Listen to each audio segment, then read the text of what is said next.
Gentlemen, in the picture you've just witnessed, you've seen the underworld's challenge, and your government's answer to that challenge.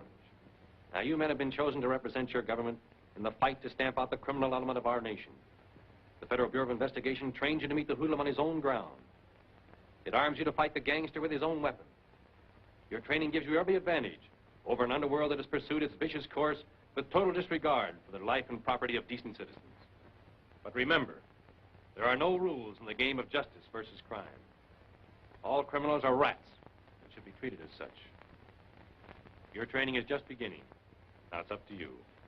Work hard, train hard. Because when you're full-fledged agents, you'll have to fight hard. Go to it. Good luck.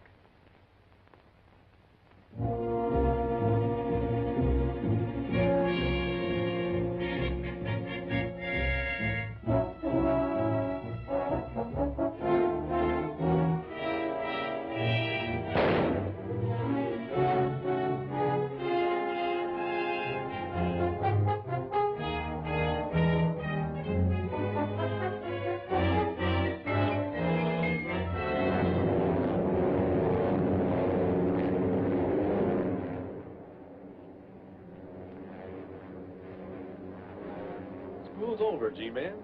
Why, tomorrow you'll be mingling with some of our best criminals. If the director hadn't sent for you to act as our instructor for a few months, I doubt if I'd have made the grade. So you think as a teacher I was a pushover, huh? Oh, no. No, I merely meant that... I understand what you mean, Ron. And thanks for the compliment. But your real teachers are the criminals you're going to run into from now on. They'll chalk up a lesson every time you meet them. If you don't pass, curtains. 5 years ago, a soft-hearted parole board released one of our sweetest specimens. Since then, he's been mixed up in more crimes than you believe it possible for any one man to commit and get away with. We have very good reason to believe he's hiding somewhere in California with his 5 sons. I understand he rules them with an iron hand, and he's trained them each to be a specialist in crime. Paul Stark. He's one man we've got to get and get soon. I don't care if 50 G-men are arriving by plane tomorrow. I think the whole bunch of you are yellow. No son of mine is going to tell me whether their job is safe or whether it isn't. I make the decisions here and do all the thinking. Don't forget that. Well, I ain't yellow. Give me your gun and I'll bump Dick Tracy. Shut up. Sit down, kid.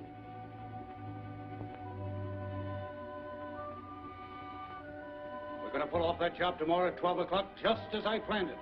And you all know what to do.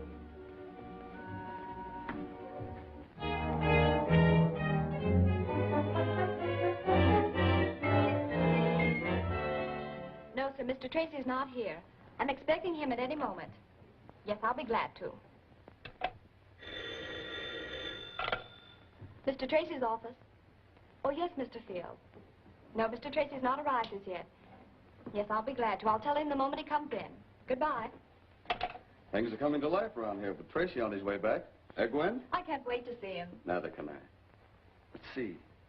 It's been almost 3 Come months. on, you public nuisance number 1. Where's Dick? Yeah, where is he? You're both a little early. He hasn't arrived yet. And they're both bad detectives, too, Gwen. Dick! I was 10 feet behind them all the way down the hall. Hiya, Chief. Oh, it's great to see you. Well, this is what I call a real welcome. I'm glad to see you all. I want you to meet a newcomer, Special Agent Ron Merton. This is my secretary, Miss Andrews. Hello. How do you do? Special Agent Steve Lockwood. How do you do? How are you, Steve? And this is Mike McGurk, Super Sleuth. Glad to meet you. If you ever need any help figuring out things, just call on me. Thanks. And this is Junior, one of my most capable assistants. Glad to meet you, Mr. Merton. How do you do, Junior? I feel as though I've known all of you for a long while. Mr. Tracy's told me so much about you. All for you, Mr. Tracy, and all important. All right, Gwen.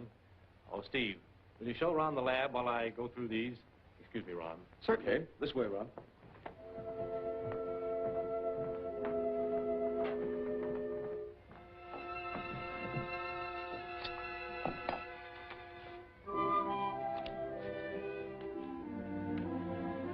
Just file this one. Hello? Dick Tracy speaking. Oh, yes, Mr. Ward. Surely, I'll send an agent right over. Ron. Pardon me. Gee, he sure is a swell guy, isn't he? Yeah, sure is. Yeah. No time like the present to go to work, Ron. The Ward Trust and Bonding Company has just requested a special agent to accompany $500,000 across town. Your first assignment. You'll find the details on this card. Right. I'll pick you up at that bank and we'll take Junior back to school. Okay. Yes, sir.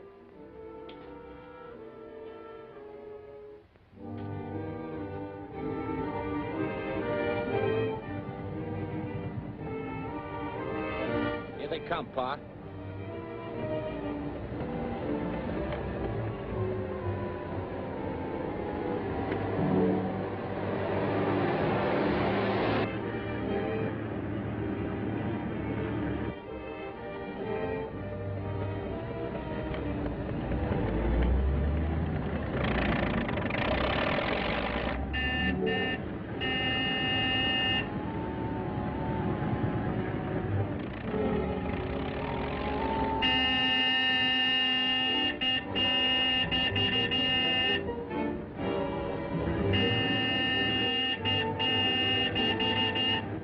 That van up ahead must be deaf. Yeah, you better turn off this alley at the next intersection.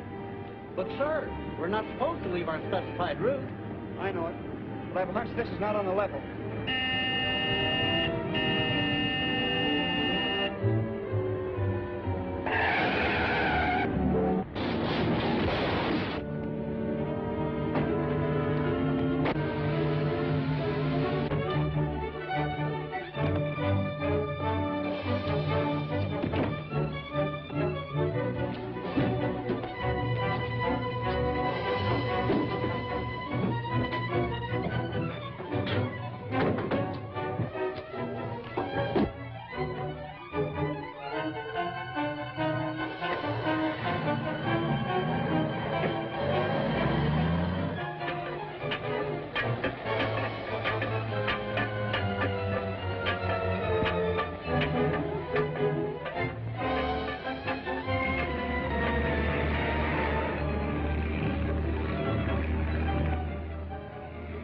Yeah, sure finished those guards in a hurry.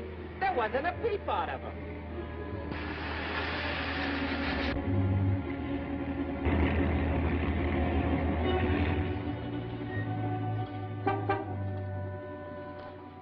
Hello, Mr. Tracy. Hello, Malloy. The word bonding shipment arrived yet? No, sir. It's about 8 minutes late. I was beginning to wonder about it. I'll check back over its route. If it doesn't arrive in 5 minutes, send out a general alarm. Yes, sir. What's the matter, Mr. Tracy? I don't know, Junior, but we're going to find out.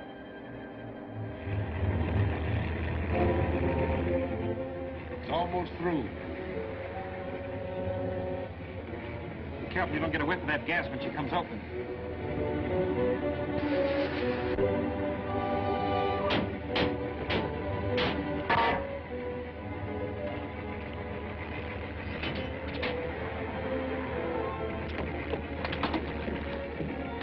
Get over.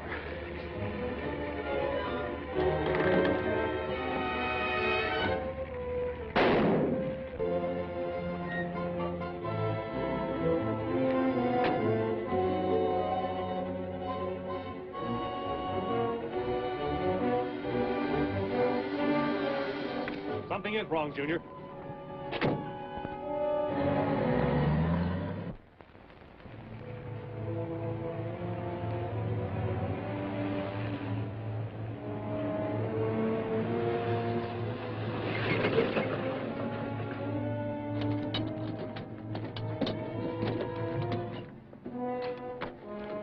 Hurry it up, boys.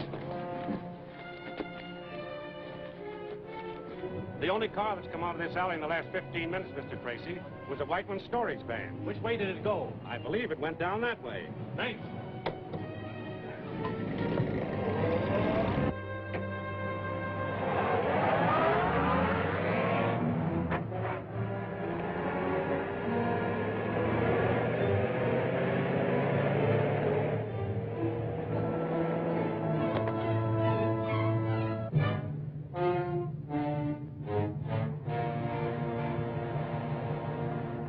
Certainly was a nice piece of wood. Yeah. Went out slick. But the G-man, he... What about the G-man? You didn't figure on gas masks. Well, come on, what happened? Don't worry. You won't cause us any trouble. Kid plugged him. He had a gun on Champ and me. Suppose you made sure he was dead? Well, he dropped without making a sound. Did you make sure he was dead? How do you know you haven't left a witness behind who can identify you all? Slow down. What are you doing? I'm gonna make sure of that G-Man. The kid'll get him.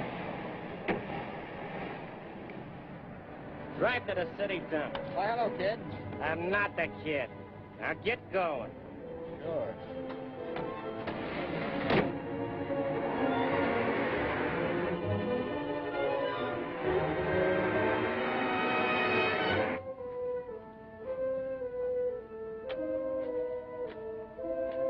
Yeah, just went around the corner, heading in the direction of the city dump. Thanks. Okay.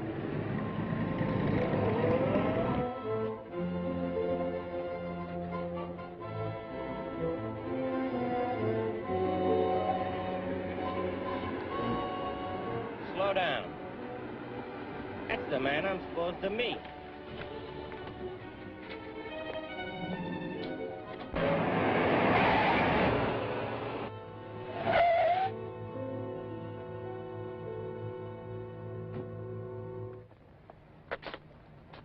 Run. Run. Stay with him, Junior.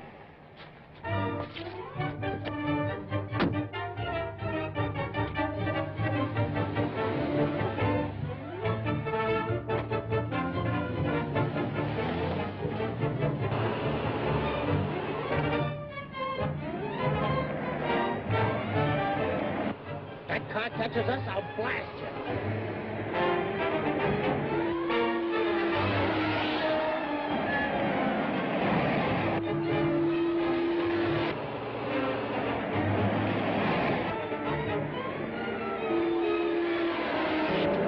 Take that next turn.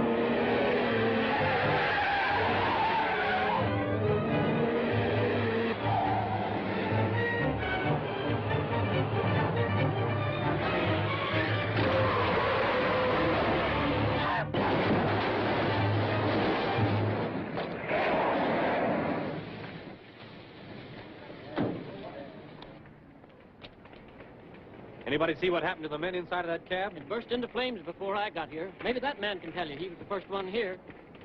Worst one I ever seen. I was no more than 20 feet away when it happened. What about the people inside? Poor fellas, they never had a chance. The driver still seemed to be conscious. I tried to get to him, but suddenly the cab was a mass of blazing flames. You live in the neighborhood? No, I live over the other side of town. I just happened to be walking this way today. You know, the old business, looking for a job. Quite a walk. Yeah.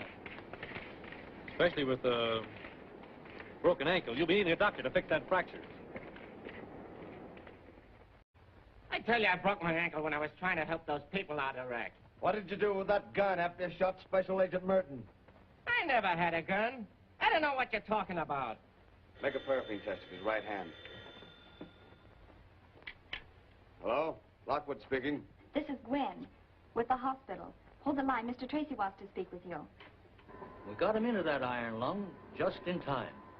The nerves controlling his breathing muscles were paralyzed by 2 of the bullets.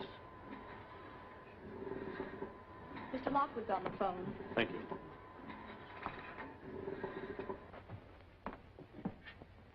Hello, Steve. The doctor says Ron will pull through. That's good news, Dick. He's still unconscious, but when he comes to, we'll be able to identify that man we're holding. We've just taken a paraffin test of his right hand. Yep, they show up all right, Chief. Yeah, there's no doubt he's guilty. Lock him up. I'll be at the lab in 20 minutes. Okay, Dick. Lock him up, boys.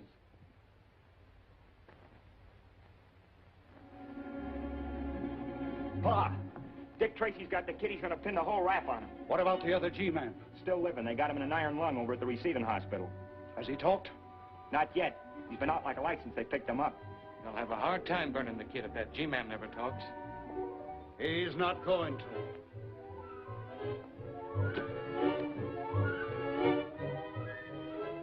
Let's check for those footprints we found along the bottom of the ditch.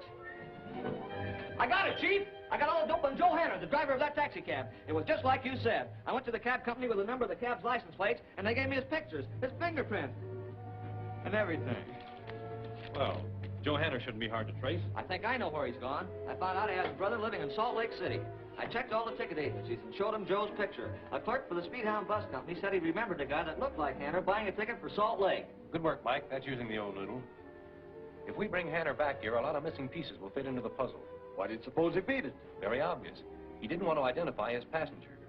You and Mike hop the plane for Salt Lake and bring Hanner back. Right.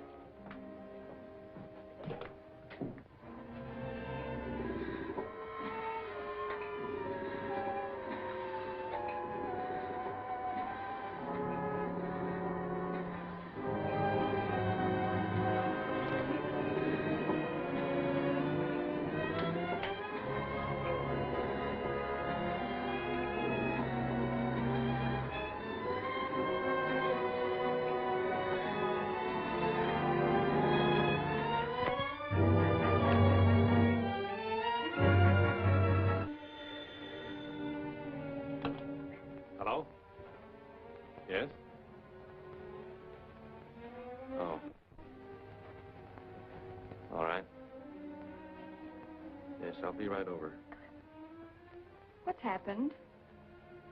We've lost a great guy, Gwen. Ron's gone.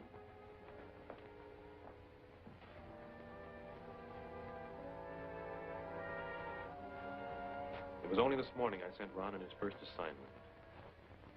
Gee, he was proud. Proud of that first job. I'm going to finish that job point, Gwen. There won't be a rat left in the underworld who'll be allowed to forget why Ron Merton died. This is a cast of the tire tracks left by the car in which the gang made their getaway. Notice the distinct flaw that appears on the tire, caused by a defect in the mold used in making it. Now, there are not more than a dozen retread tire shops in the city. Check on each of them.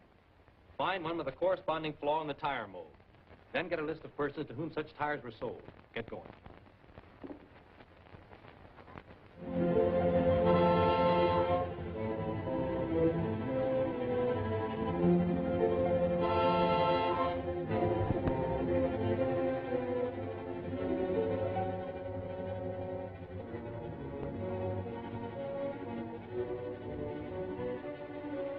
G-men are holding a suspect whom they believe Hanner will identify as the man who did the fatal shooting. I guess it's all up with the kid now. Why, the best mouthpiece in the country couldn't save him. If that taxi driver puts a finger on him. Yeah, if it wasn't for him, the kid would have a chance. They'd have a hard time proving he was in that cab. I've got a plan that'll keep Hanner from ever laying eyes on the kid. Now drive straight to the ridge with that equipment. Okay. You leave in the sedan about a half an hour. I'll pick up Champ and meet you tonight at the beam station. Right.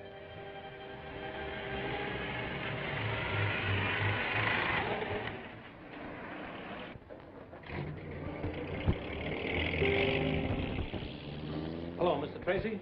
I've located the shop where those tires are made. 203 South Norman. Wait for me there. I'll be right over. I discovered the flaw you're speaking of after I'd struck off about 3 sets of tires. I had the mold repaired right away. Well, that narrows the search down considerably. What became of those tires? Why, that fellow who owns the electrical shop across the street said he wanted it for some friends of his. So I sold him 2 sets. That's him now. Thank you. We'll question him.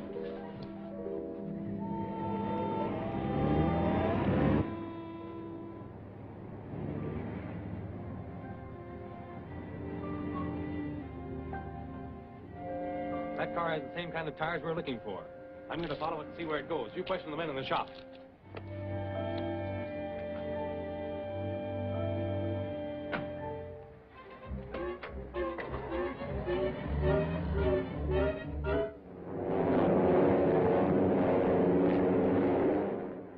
I figured anything was better than getting mixed up with that stock gang, so I lit out.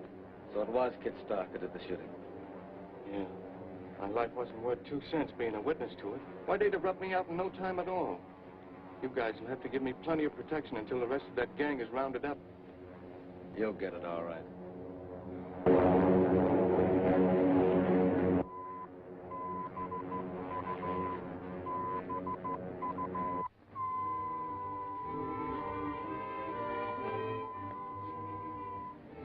That's him. Come on.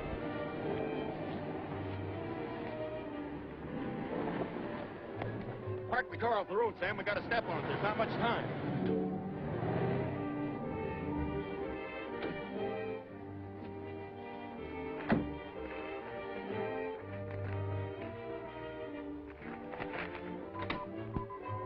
All right, keep quiet and you won't get hurt. Okay, Jim, time up. Get up. Come on. Keep watch outside. Hey, what are you guys up to?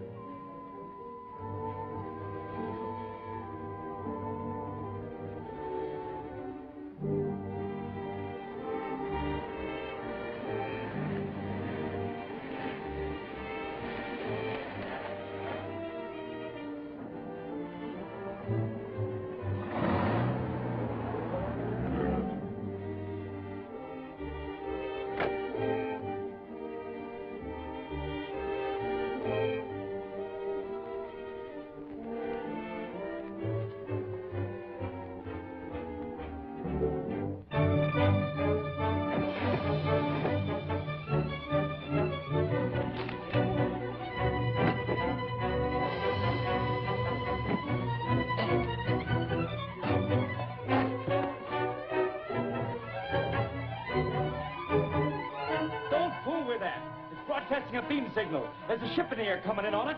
You're telling us.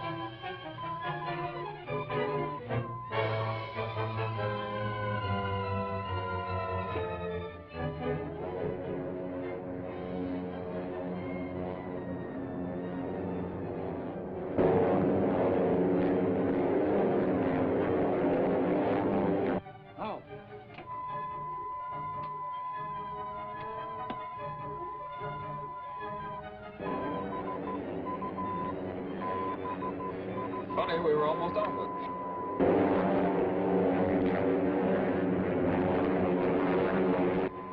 Better veer north a little.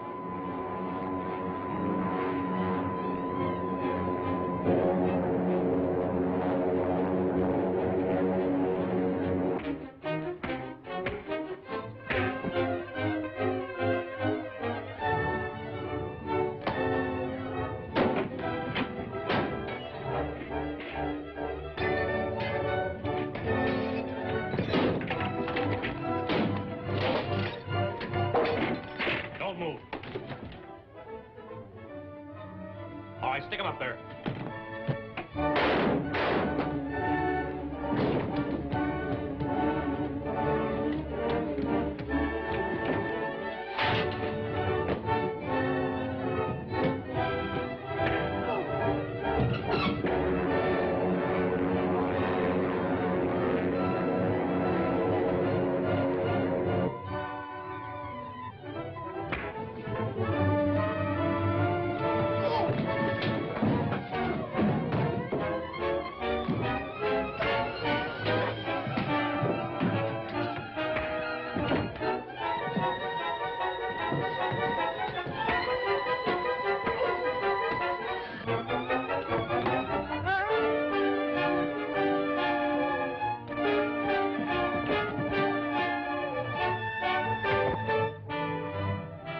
What are they up to in here?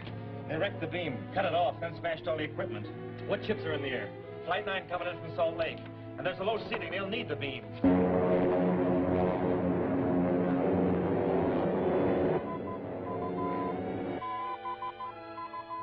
The minute the beam cut out, they probably circle ahead for another port. They're in constant touch with the airfield anyway. Well, can we listen in on their reports? Everything's wrecked in here. But the fellow who works the day shift has a receiving radio in his plane. It's on the field outside. Come on.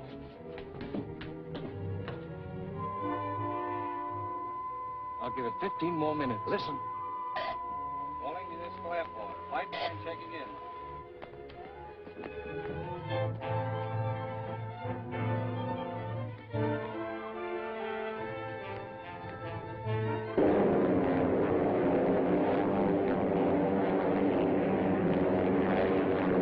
Flight 9 calling the airport. Calling the airport. Flight 9 calling Municipal Airport. Municipal Airport back. Go ahead, Flight 9. Flying at 3,000 feet. Airspeed 180. Visibility poor. Beam coming in strong. Flight 9 reports the beam coming in strong. But that couldn't be.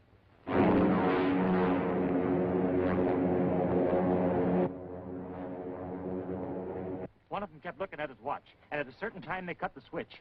That's it. When they cut off that beam, the rest of the gang started a false one somewhere. A false beam that is leading the ship to disaster. How long would it take you to warn the airport to broadcast a message to that plane? I could drive to a phone in 5 minutes. Is this ship gassed up? Yes. I'm taking off to pick up that false beam to locate its source. You get to that phone and warn the airport before it's too late. Hurry. Contact!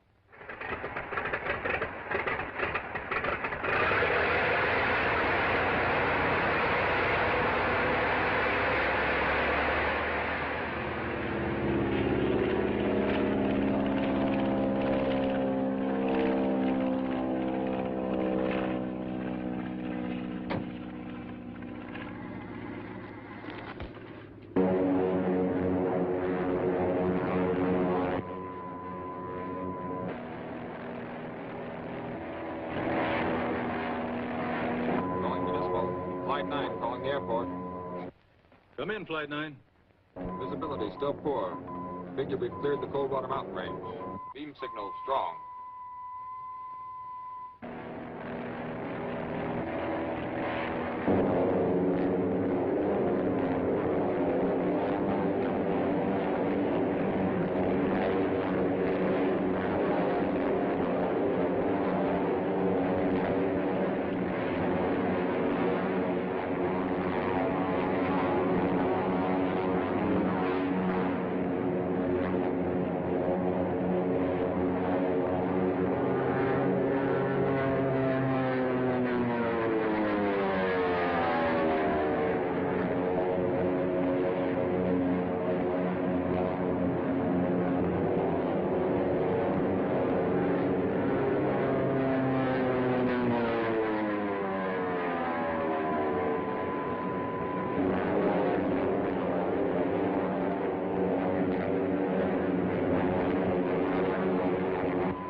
Fool trying to do?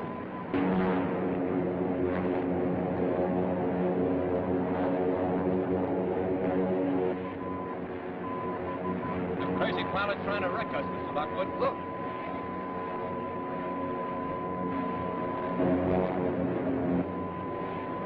It's Dick Tracy. He's trying to warn us. Right, right.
Fool trying to do?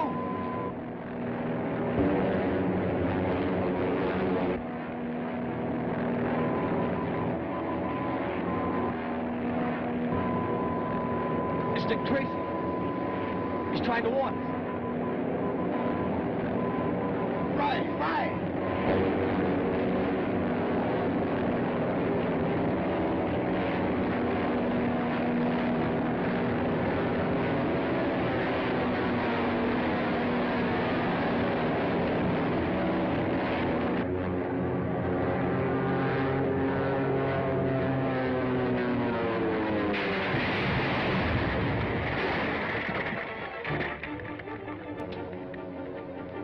Airport. Municipal Airport, Flight 9 calling. Municipal Airport. Jones answering. Go ahead, Flight 9. Dick Tracy's plane crashed at azimuth north, 48 degrees west. Distance approximately 28 miles from your position. Wrecked in flames. Send a rescue party immediately. That's all. Load the stuff on the truck. Stop, drive the truck to town. Right.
To that fingerprint. It'll do. We can identify people from much less of a fingerprint than that. And I'm hoping this print will lead us directly to the Stark gang. We'll shoot this to Washington in a few hours. We'll know all about Snub. That's a funny name. That's his moniker. Moniker? What's that mean, Mr. Lockwood? Well, that's his nickname. If he's a criminal, we'll probably have that on file, too. Do the G-men know all the crooks' monikers? Well, most of them. Gee. Gwen. Get me Washington on the teletype, please. Yes, sir.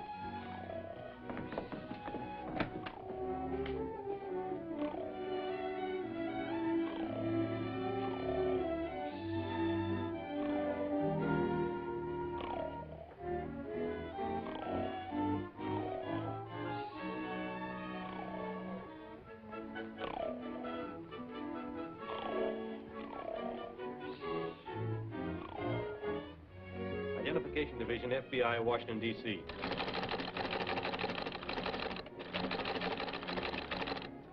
Teletype me all information you have on person, nickname Snub.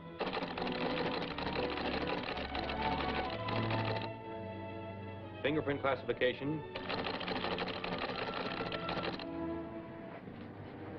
Tracy's car's over in that garage. If he gets to court, he'll pin the whole rap on the kid. Not when this blows up. Okay, when you get it planted, go on back to the hideout. Right.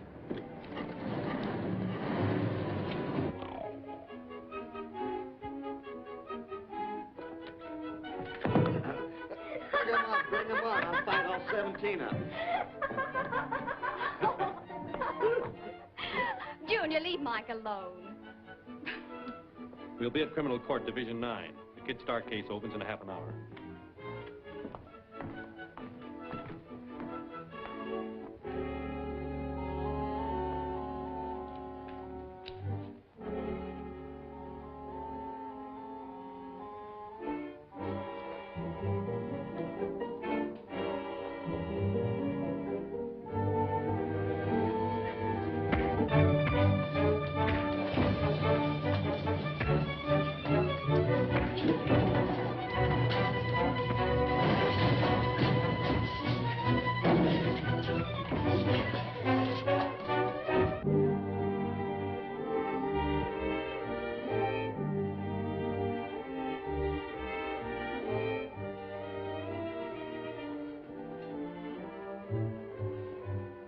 Nice people. Yes. I've a suspicion they don't like me. Look after them, Steve. I've got to get to court. Right.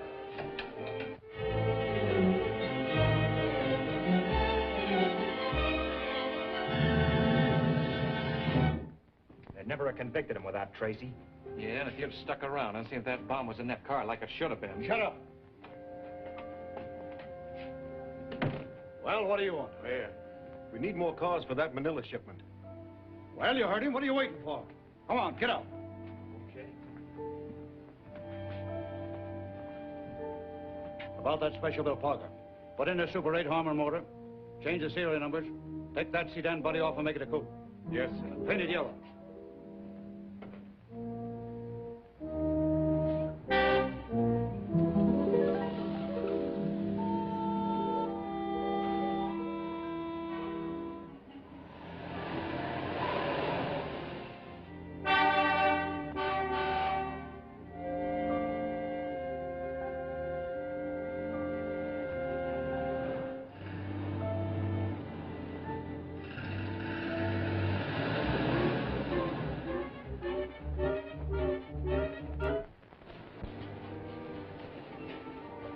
Cool it down, put in a Drake mortar, and paint it a two-tone green. Right.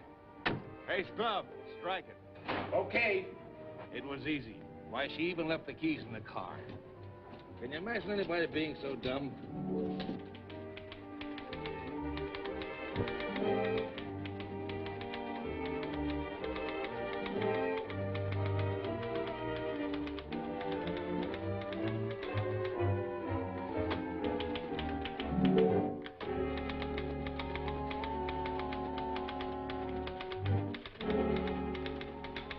Mid-City Garage. Let's go have a talk with Mr. Snub Madison.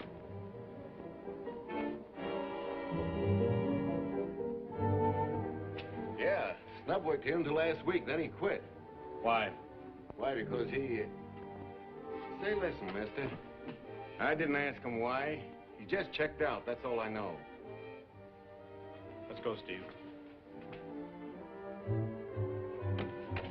Thanks.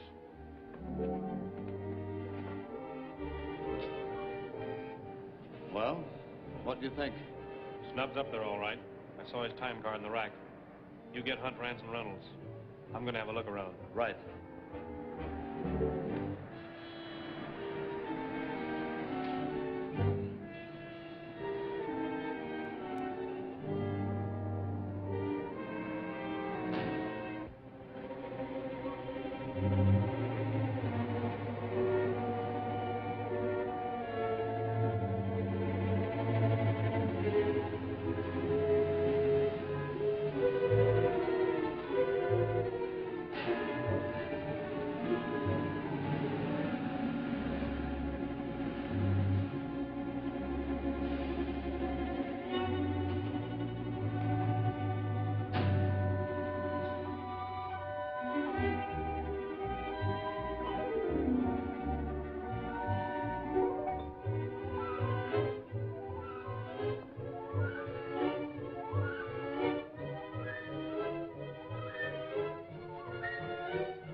When you get this one changed over, start them all for the dock.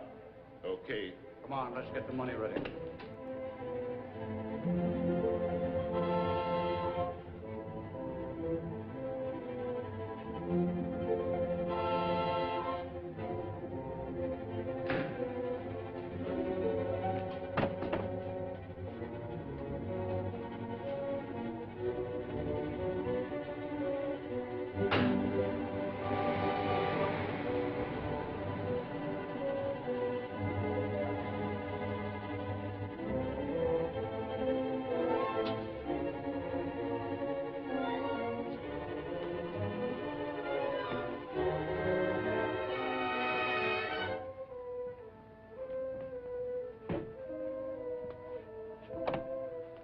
$500,000. It certainly was a swell haul. Why, that armored car job was just the beginning. Don't move. Turn around. All right, you. Turn around. Put out your hands.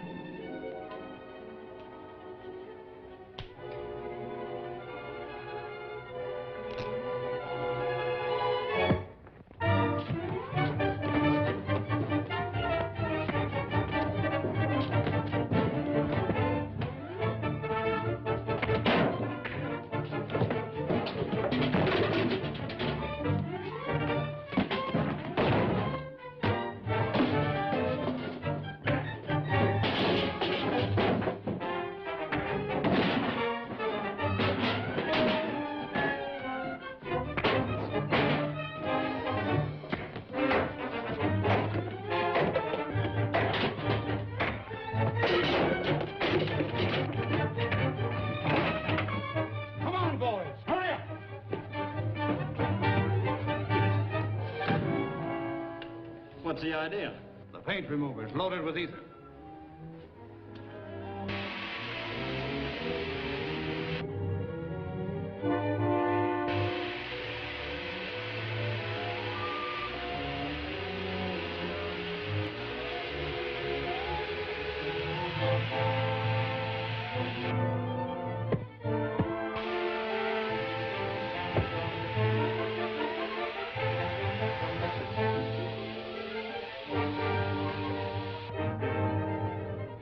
Look out, he's going to shoot.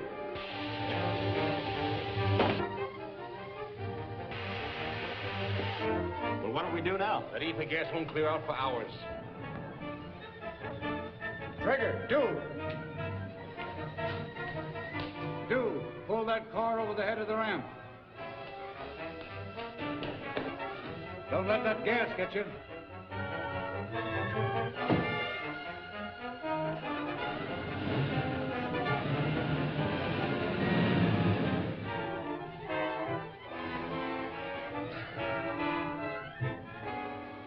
Put him behind the wheel.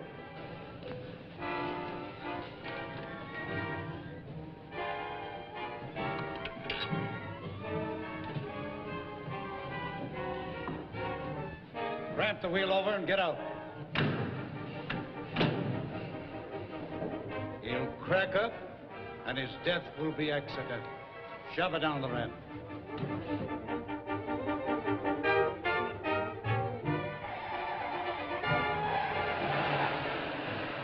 That evens up for the kid.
Look out, he's going to shoot.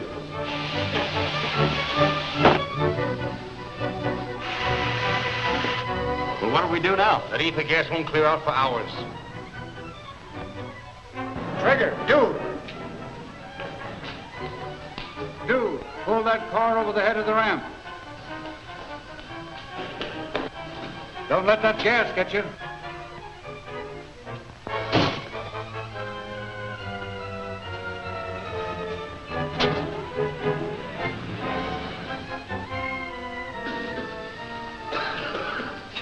him over the ramp.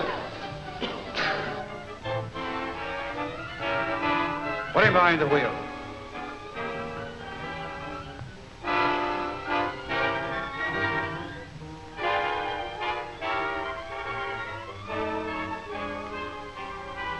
Ramp the wheel over and get out.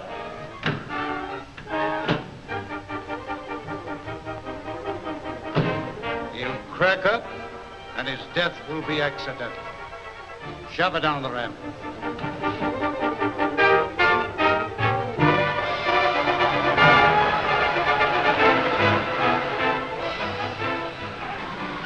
That evens up for the kid.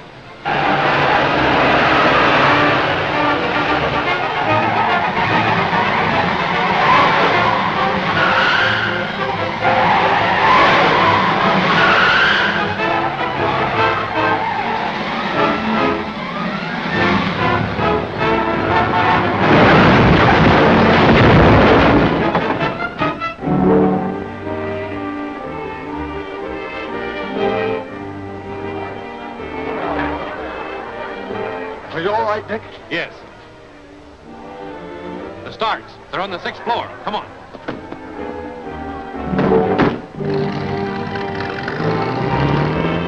You fool! That gas will knock us all out. Well, how about the money? We got to leave it out the back way.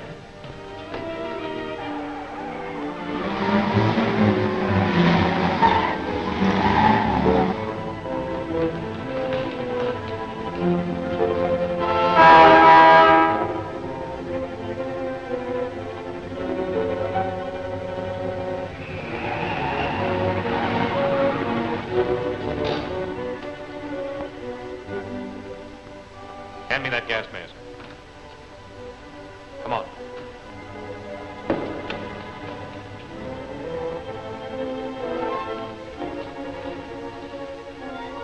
Stand back.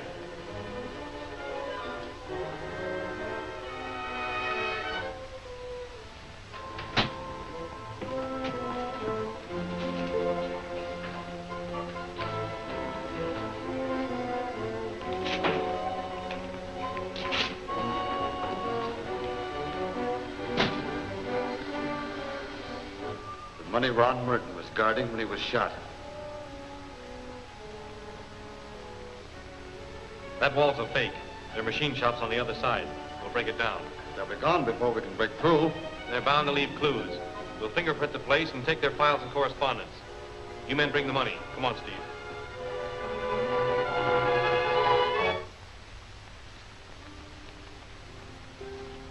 They certainly didn't leave much. Clever guy, that Stark. All prepared to move out. As we were taught in school, a criminal always leaves something. Here's a slim chance. Maybe something's written on this. We'll test it.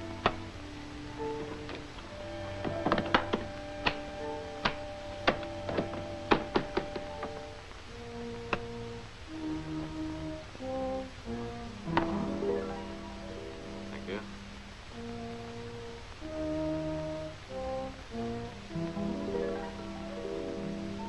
Kroner. He's a spy, isn't he? Worse than that. He buys naval and military plans and sells them to any nation that will pay him. I wonder what he wanted with the Starks. Check on Kroner. Take Rance, Reynolds, and Hunt and cover all his activities for the past week. Make a list of all his telephone calls and copies of all the telegrams he sent and received. Right.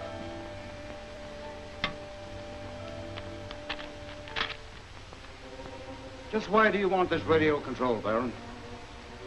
Because the radio control installed in the new Army tank represents the outcome of 10 years' experiments by the finest brains in the United States Army. A military development of the utmost importance. What about the guards, Kroner? They'll have been disposed of. The car that the tank is being shipped into the coast will be sidetracked at Perlita Junction about 2 p.m. The rest is up to you. We'll have the radio control for you before leaving.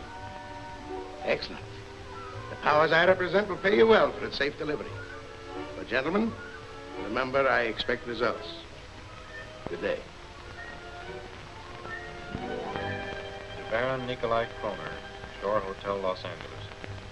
As per your instructions, the fire machinery on train 74 will be shunted onto siding at Purlita Junction about 2 p.m. I checked with the railroad, and there is no farm machinery on train number 74. Where is Purlita Junction? In the mountains near Lone Peak. Only a small switchback. Gwen, call in Hunt, Rance, and Reynolds right away. Yes, sir. By 2 p.m., we'll all be at Purlita Junction.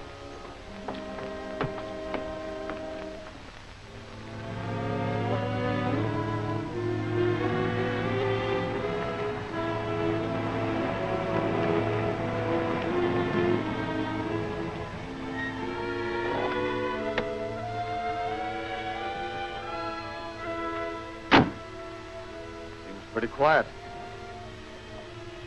Right on time. Wait here.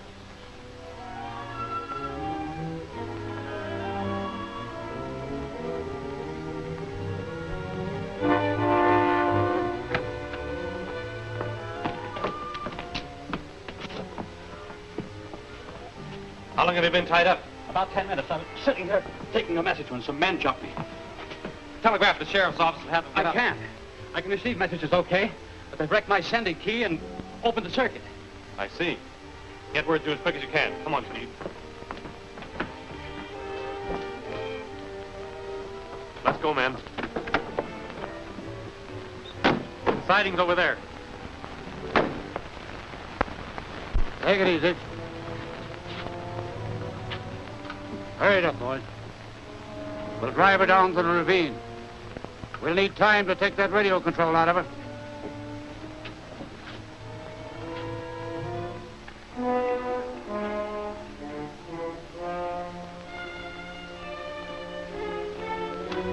Look.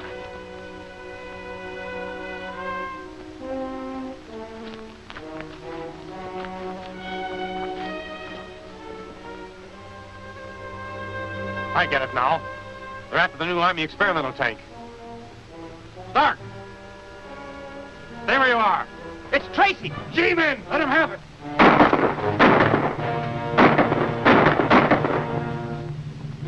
Steve, take Hunt and Rance and circle around behind them. Right.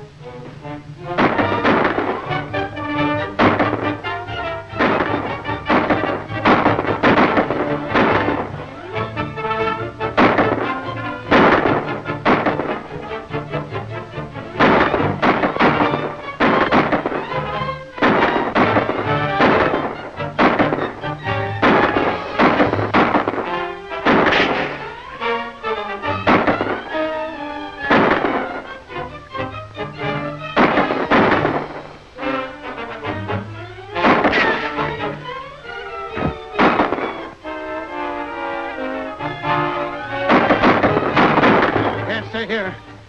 Trigger, get the engine started. It's our only chance for a getaway.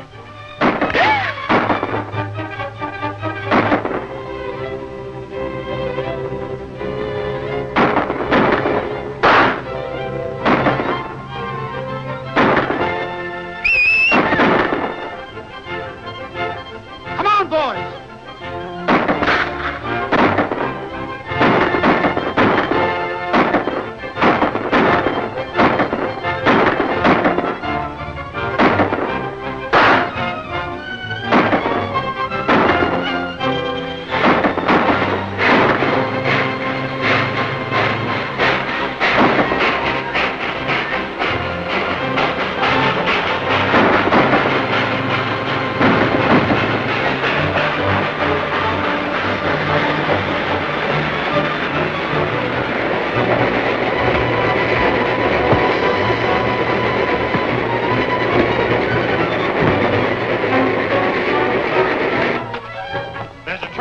Down the mountain. Number 19 coming up the grade right now. It's a passenger train. They'll hit head on. Isn't there a switch off halfway down? Yes, but I can't get word through. Lockwood, he's on that train. Steve? Keep trying to get through. McGurk, you stay here. The rest of you go down the road and see if you can find the Starks. I'll cut across country in the tank. Right.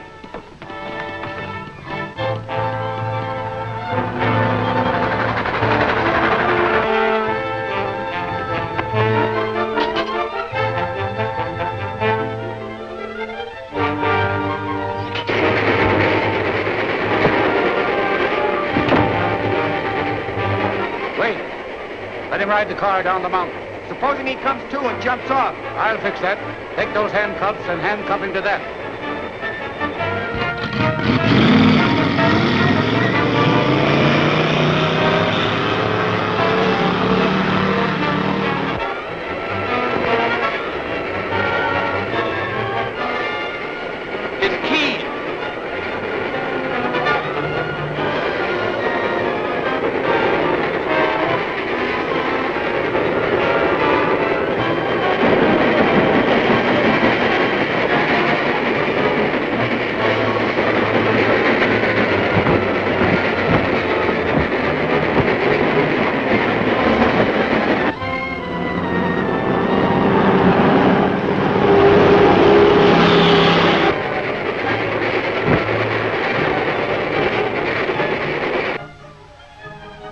Do it.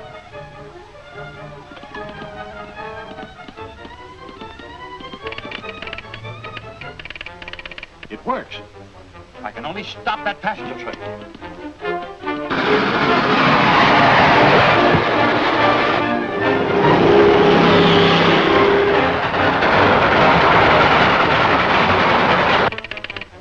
Too late.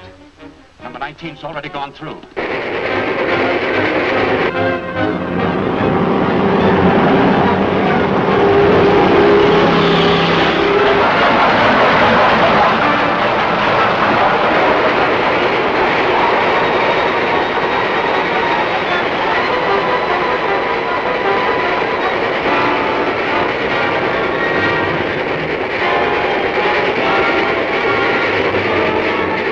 More chance. Gomez Junction. I can only get the operator in time.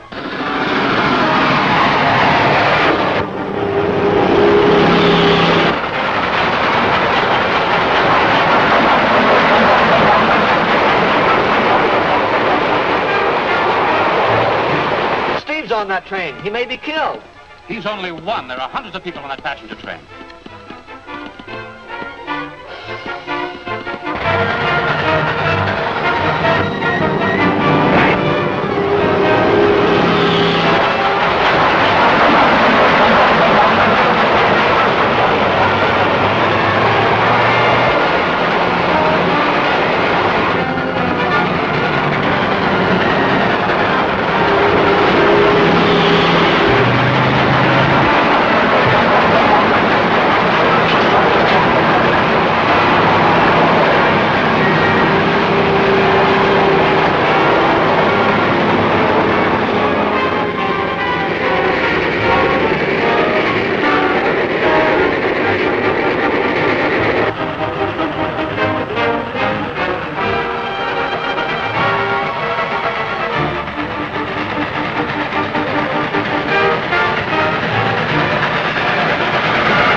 Are you boys hurt?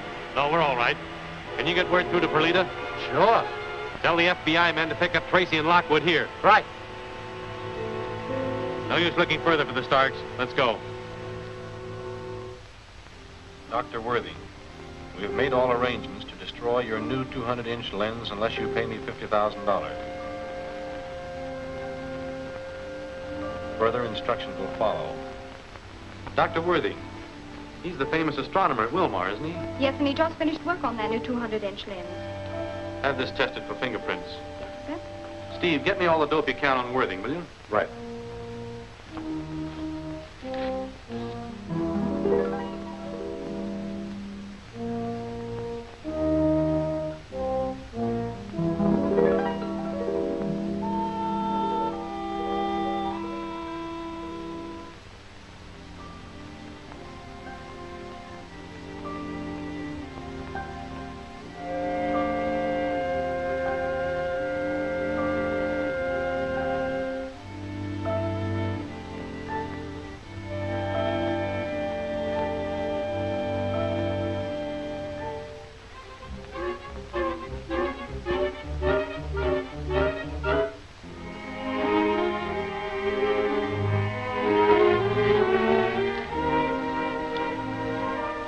At their mercy.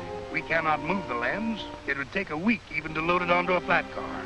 Well, I'm sure we'll be able to protect it here, Dr. Worthing. I hope so. It represents an investment of $250,000 and 7 years of hard work. 7 years? Yes. I hope Mr. Clark will be able to convince them that we can't pay this extortion money. Convince them? You mean you're in direct contact with them? A second note last night told us to have the money at a point on the upland highway exactly 6 miles east of Holloway at 10 this morning.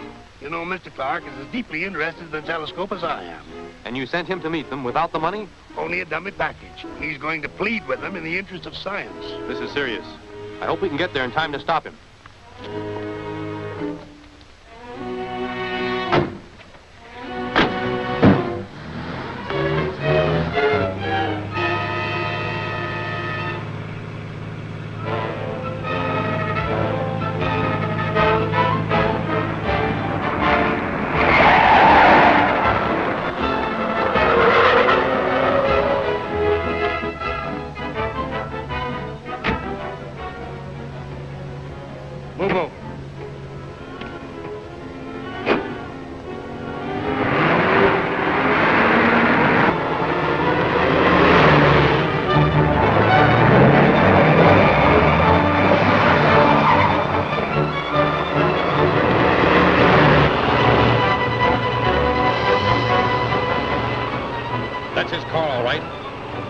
Might be a contact car.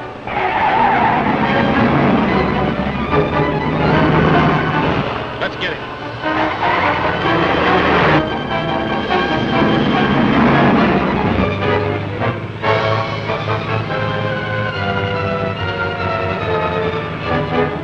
We're being followed.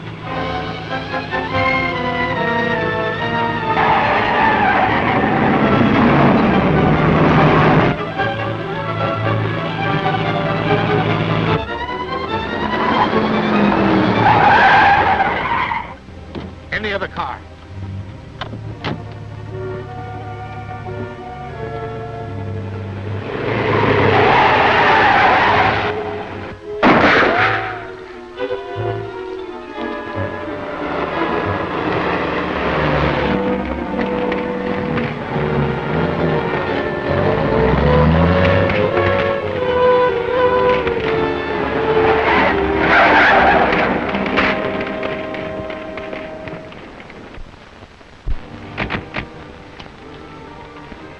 That stops us. Yes.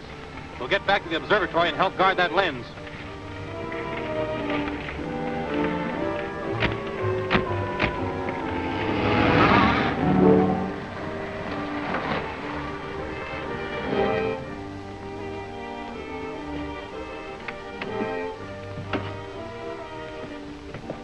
Here's the money.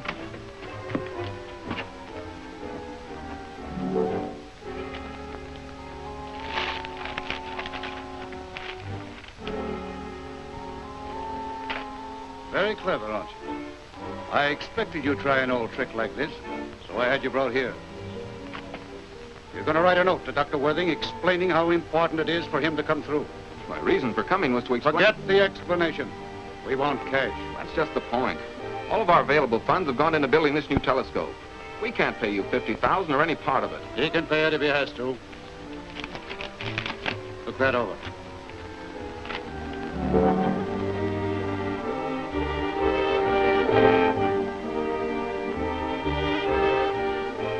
Why, this is a plan. Yes. That's how we intend to destroy the lens unless he pays. Simple, bound to work. Yes, I'm afraid it will. Perhaps you will write that note for us now. I guess that's the only way. I'll tell you what to write.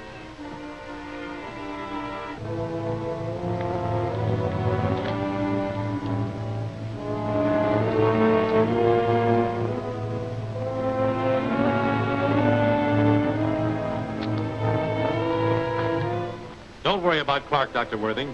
If they planned to kill him, they would have done so when they first found him.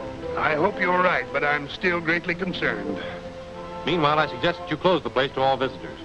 The crowd's already gathered for the afternoon lecture, and I hate to disappoint them now. Wouldn't it be all right if I just run through this one lecture and then close up?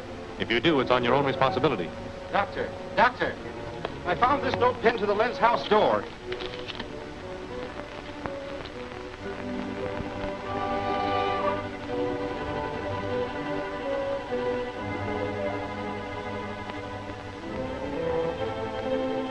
Clark seems convinced they mean business. They must.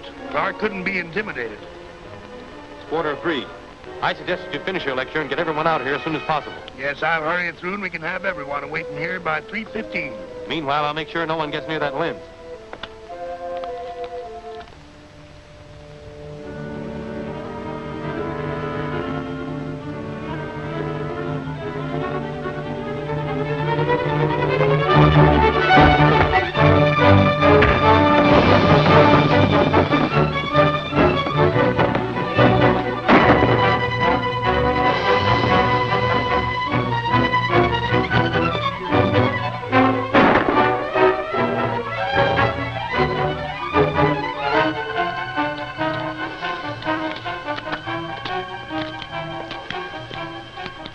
Shall we go in? No, we better stick around and see what happens.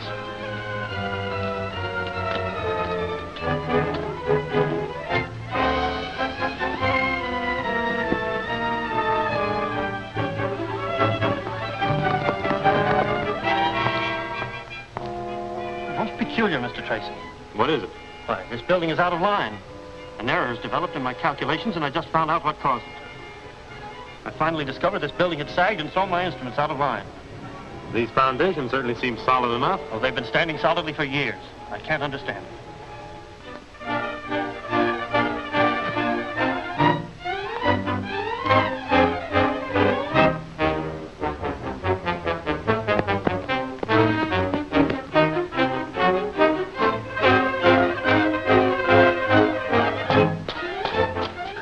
They tunneled in from the...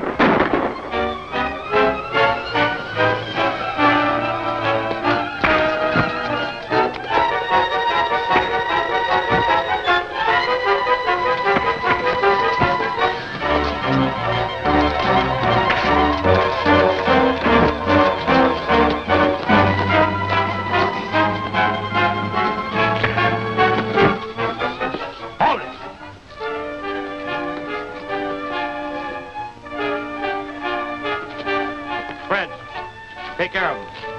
Steve, you and Mike come with me. Okay, Dick. We better set off that blast and scram. Well, why take a chance on that? We don't get the money either way. And let them think we're bluffing? I guess you're right.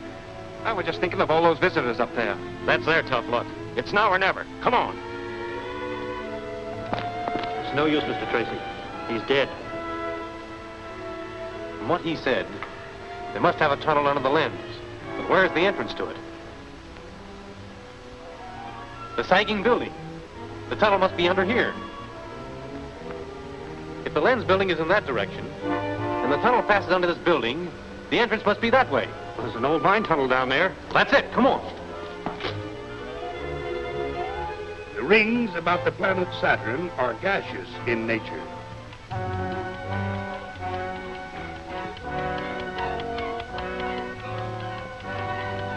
Hurry it up. That only gives us 5 minutes.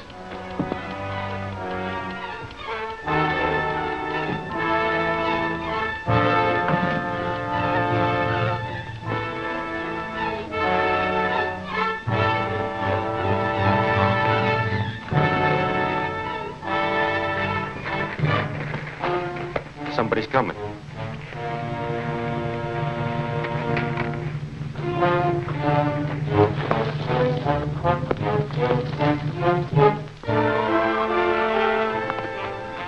This is it. Stay here, Mike. Come on, Steve.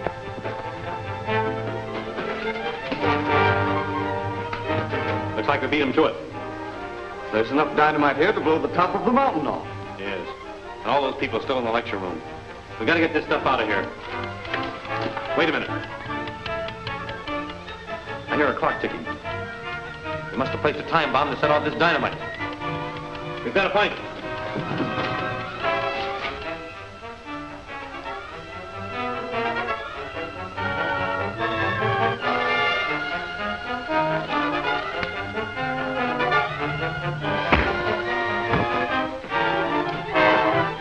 Let him go.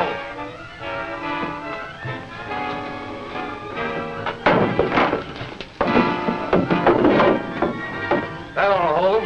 Come on. I was standing, Doctor. There was a couple. Keep quiet, Mike, will you? And help us with these boxes. Yeah, I know. But there was a guy. I'm telling you, there was a couple. Come on, Mike. Give us a hand with these boxes. We've got to get them out of here. I know, but I'm just trying to tell you what happened. I've got it. Set for 3 o'clock. Come on, we've got to get it out of here. At this point, the sun is approximately 93 million miles from the Earth.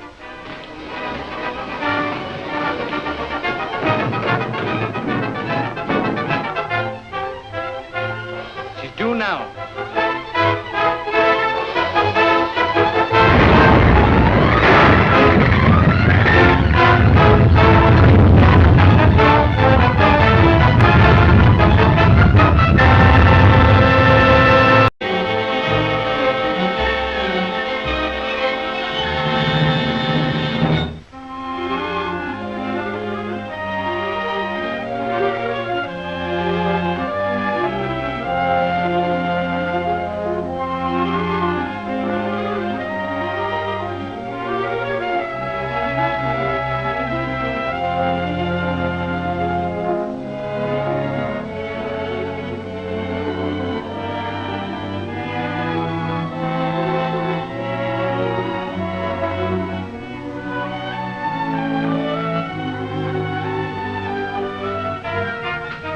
Looks like we beat him to it.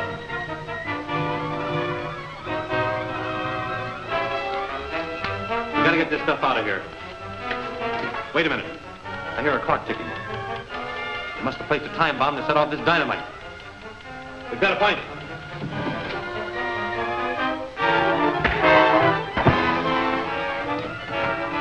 Let him go.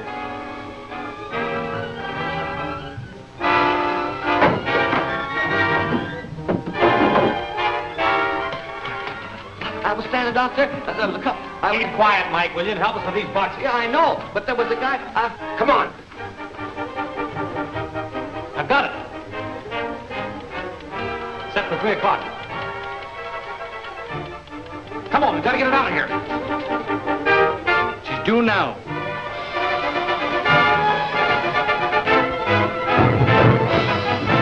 It's locked. That's what I was trying to tell you. A couple of guys jumped me outside. Get back. It's our only chance. But what are you going to do? Get back!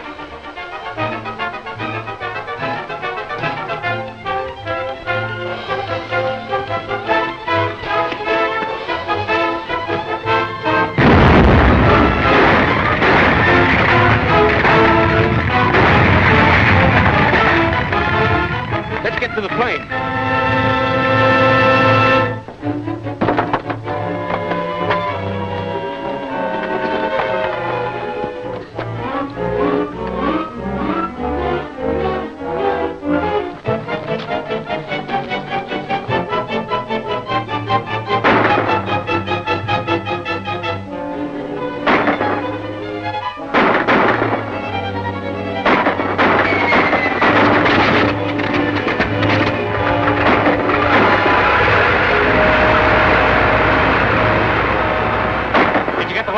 It seems to me there was an X in front of it. X means experimental. Must be an experimental plane.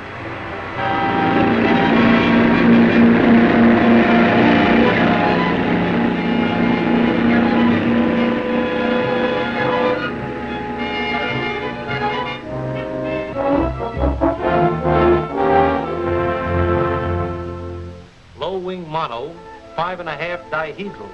There's a slight angle of incidence. That's about it. Looks very efficient to me. Thanks, Mac. Okay.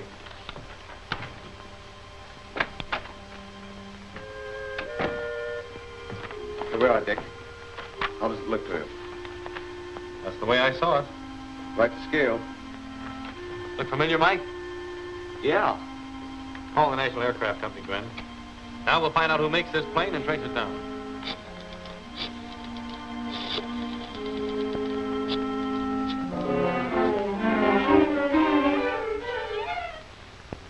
Sit down, Mr. Tracy. It looks like the model, all right, but you must be mistaken. The plane you saw simply couldn't have been the type. Why, only 4 of these planes were ever made. 1 was wrecked during a test flight. The other 3 have never been flown. Well, we must be mistaken, Dick. Thank you very much, Mr. Carston. We're making a test flight with our number 2 ship in a few minutes. Of course, these are designed for the government, but as government men, you're very welcome to view it. Thanks. We'll have a look. Come with me.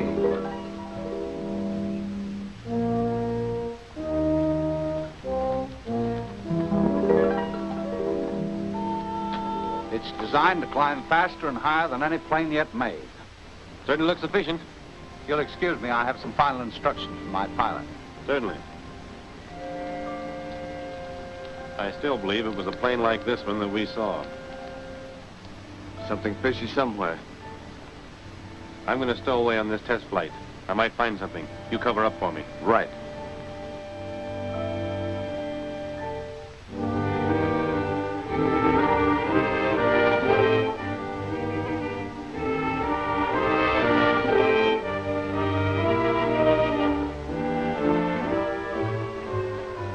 This is Brand, our test pilot.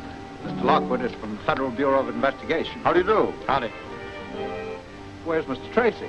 Why, he had to leave. Left his thanks for your courtesy. I'm sorry. Well, Brand, all set? Yes, sir. Plenty of oxygen? Fresh tanks? Shoot okay? Yes, but I don't think I'll need it today. I hope not. Well, off you go. Good luck. I'll do my best, sir.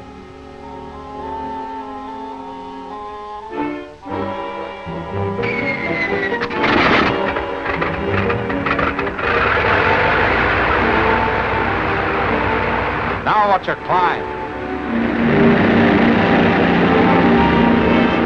Very pretty.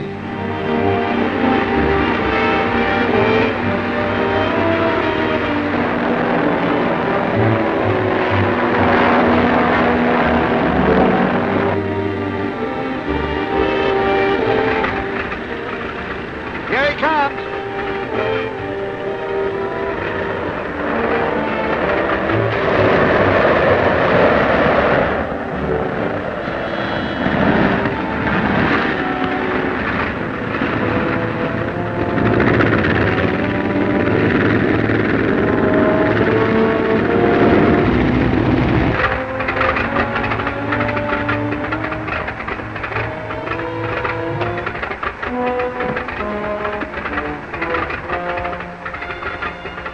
Made it so far. Nice going. Better take her up over Edgeworth Bay, circle the town a couple of times so you'll have plenty of witnesses. But fly high so they can't spot the type. And don't forget to call when you land.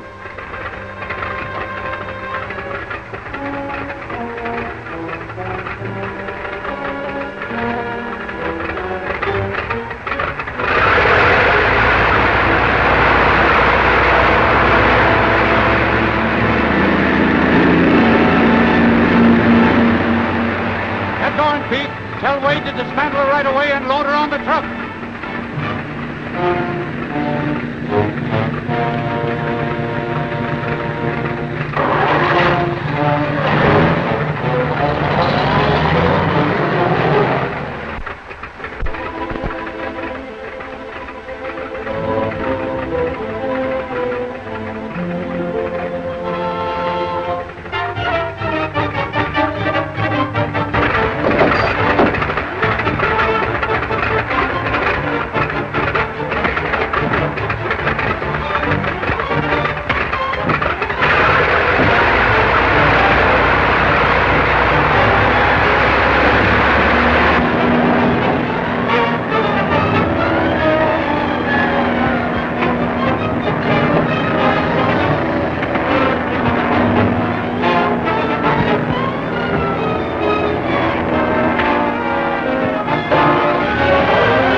Okay, Pete. I think I know who it was. It must have been Tracy again.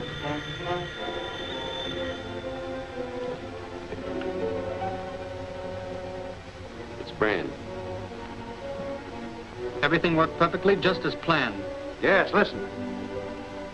We're pretty sure that Dick Tracy was in your plane. Dick Tracy? Pete discovered him. There was a fight. Leave it to me. I'll lie like a trooper and put Tracy right on the spot. Right.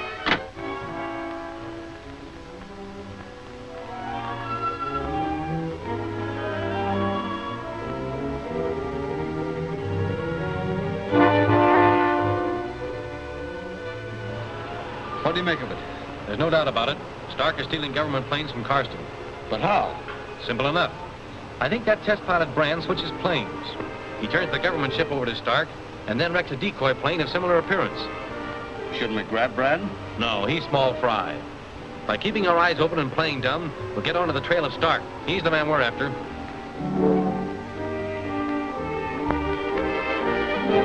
It all sounds very irregular, but I've assured Mr. Tracy that there must be some logical explanation. There is. You see, I had just passed 16,000 feet. Everything going beautifully when I discovered a leak in the outside oil line. Union's too light? That's it. We'll double the size in the other models. So I spot a good open field over near Sierra Bonita, and I sat down to fix the leak. But the two mechanics there, were you expecting trouble? Of course not. A private plane from Glendale made a forced landing there this morning. Those two mechanics were sent out from the factory to get the ship going. They were just starting back in their car when I dropped down. There, you see. With their help, I fixed the leak in a jiffy, and was just about to take off when I discovered Mr. Tracy hiding in a tail. Did you see or hear anything that conflicts with Brand's statement? No. I couldn't see from where I was, and the roar of the motors. I'm afraid, Mr. Tracy, that your imagination ran away with you. You G-men are so in the habit of suspicioning everyone. I might have been mistaken. You were when you thought you saw one of our ships at Mount Wilmot. I think he's right, Dick. Let's forget it. I'll vouch for Brand. He's a swell pilot and above any suspicion.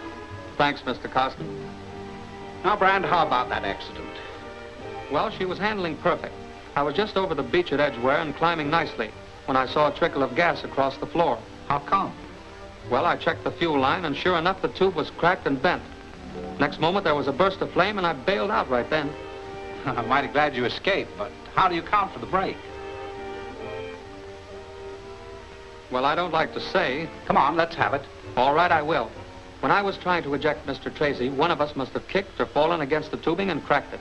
Well, Mr. Tracy?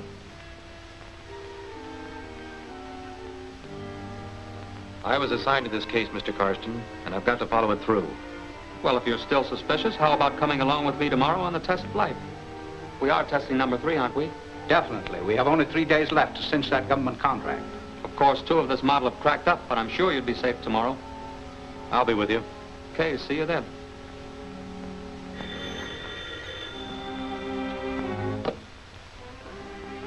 Brand. Yeah, what is it? I didn't think he'd have the crust, but he's going up with me tomorrow. Perfect. Here's where we get rid of Tracy permanently. I'm not going to get my neck stretched for that guy. You don't have to. Now, here's what you do. When you take off tomorrow,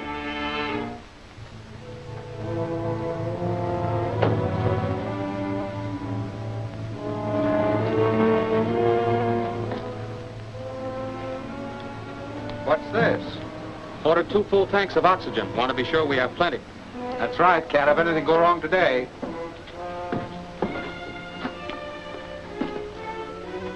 Which is the oxygen and which is the anesthetic? The one with the brown band will put him to sleep. Dick, I hate to see you make this flight. Forget it. It's all in the day's work. Happy landing. Right. We're waiting for you, Mr. Tracy. All set.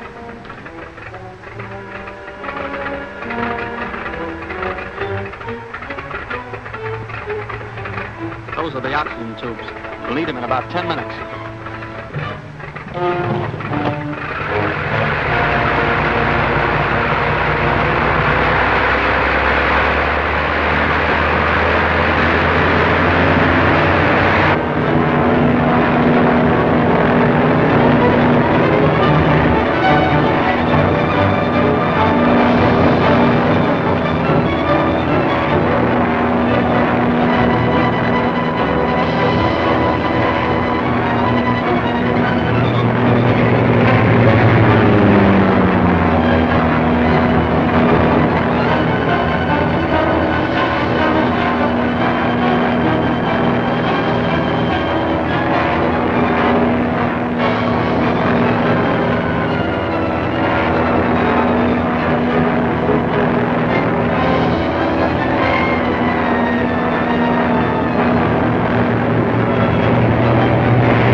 what you say is hard to believe. I suspected from the beginning that the Stark gang was stealing your planes. They would have had the third one if your test pilot hadn't tried to do away with me. Well, this is a serious matter. You see, the government had entrusted me with certain specifications.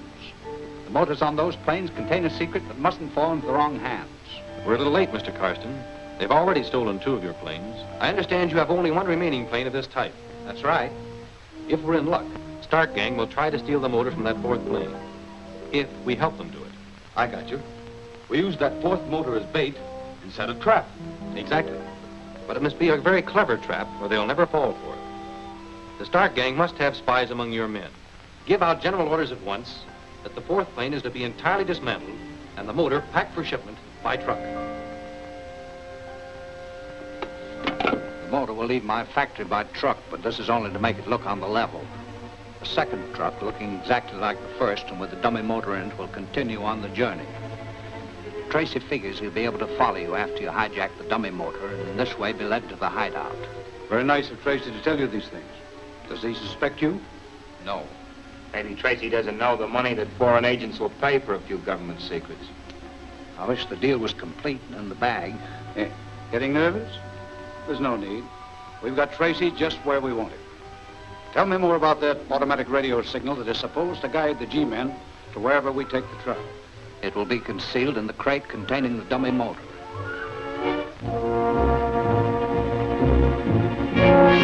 This automatic radio signal will be started the moment the truck is stopped. Your job, Gwen, is to take the direction readings as we broadcast them into you. Triangulate them on this map. That way, we'll always know the truck's exact location. Now, I've got to go. This thing has to be crated and put aboard the truck. Good luck, Steve. Thanks.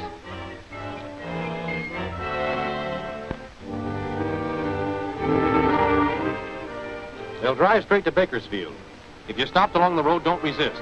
Just give this cord a yank. That'll start the automatic radio signal concealed in the dummy motor crate. I see. You want the hijackers to make off with the truck so you can follow them and see where they take it. That's right. The other truck's coming, Dick. Start your motor.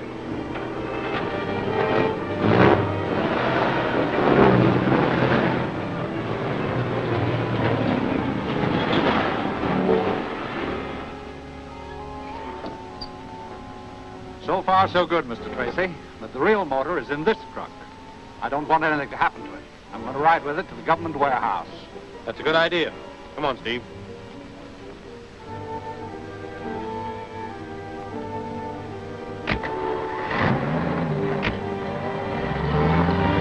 All right, drive straight to the hideout. We'll take this motor right to where the other 2 are. What about the guys driving the other truck?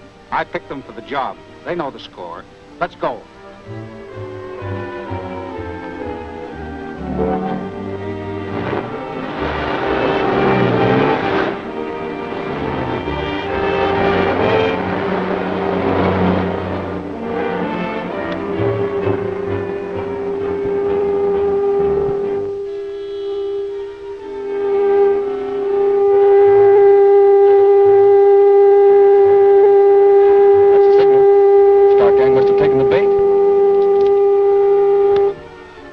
Tracy calling. Calling headquarters from location 12.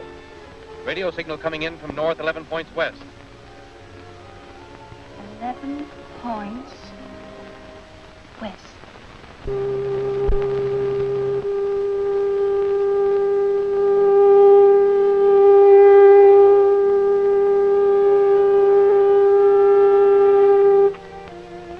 Stanton from location 3. Signal's coming from west, 20 points south.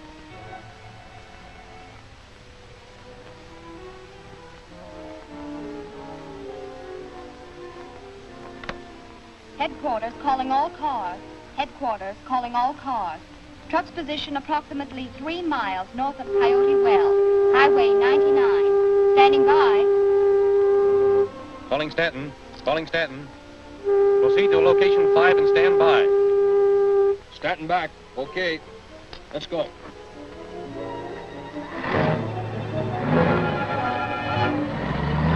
We better head north.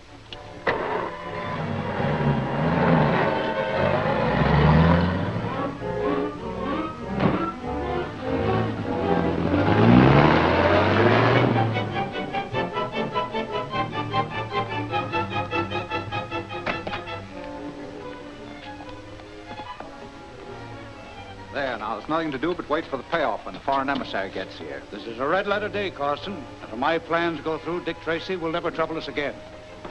That truck should be entering Dorman Canyon with the automatic radio signal on it about now.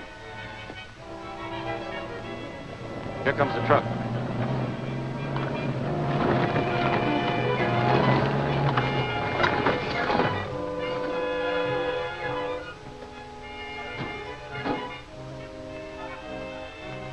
Come on, help us plant this dynamite. What's the gag? You'll see. Give us a hand with these cases. We're taking them up above.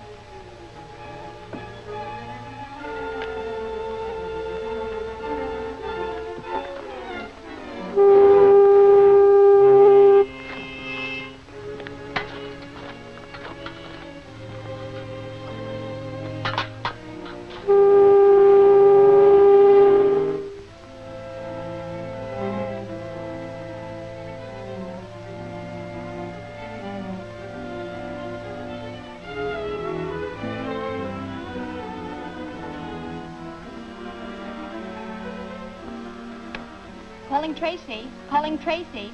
The truck is stopped in Dorman Canyon. Dorman Canyon is midway between Hammett and Taunton City. Okay, Gwen. Stand by. Calling Stanton. Calling Stanton. Proceed to Dorman Canyon. We'll meet you there. That is all. Message received. Cut across for the ridge route.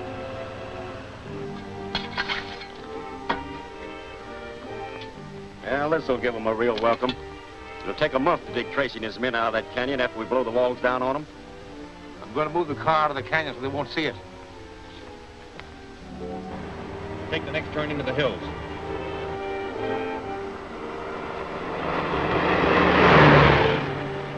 Well, the G-men ought to be along any minute now. You two stay here, light that fuse when I give you the signal, then clear out. Right. Come on, dude. We'll watch for him.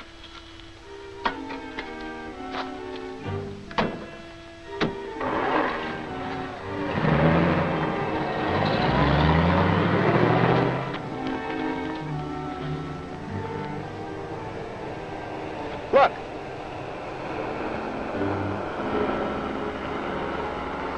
That's the first of them, all right.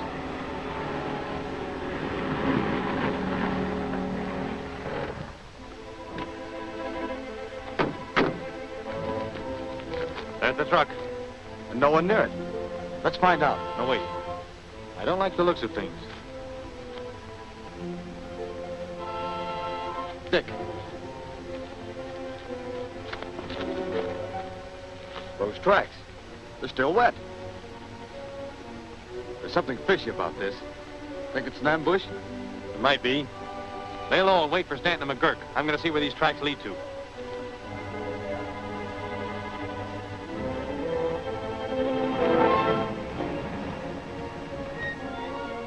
If we detour, we'll be another hour. Let's chance the road we're on. Okay. Tracy will be there all right. He's coming in the other way.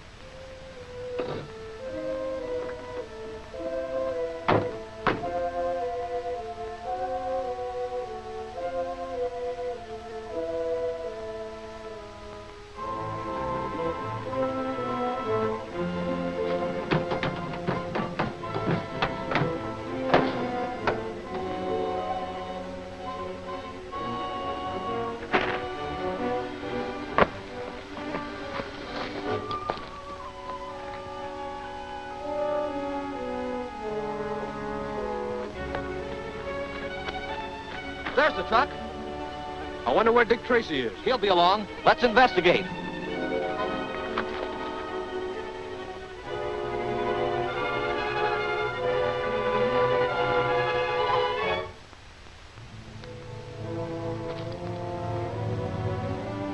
There's a couple of them now. I'll signal for the explosion when they get near the truck. What about Tracy? Oh, he may be wise to us. Let's get this over with.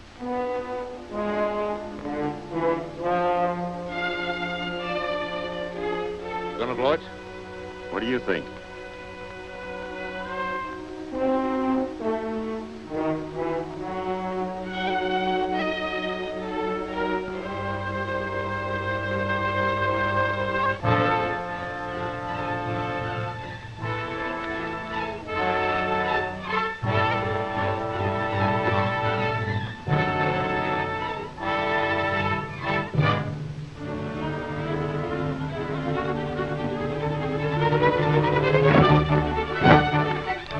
Don't shoot. You'll warn them away from the truck.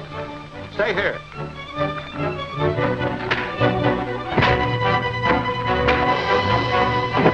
That's funny. They don't seem to have touched a thing.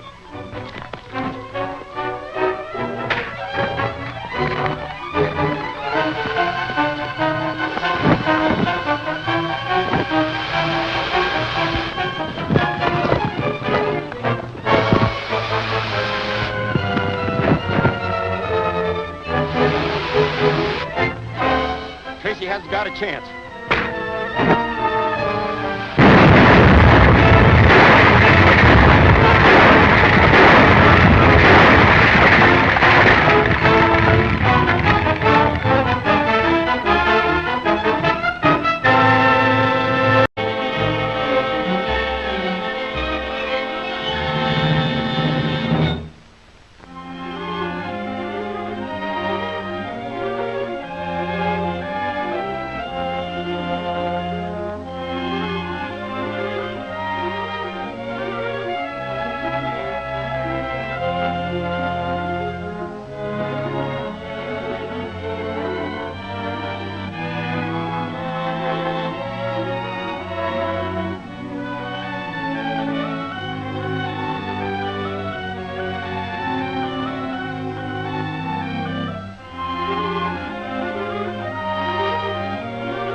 There's a couple of them now.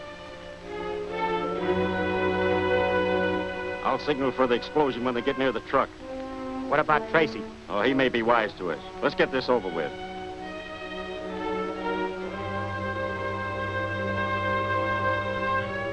Gonna blow it? What do you think?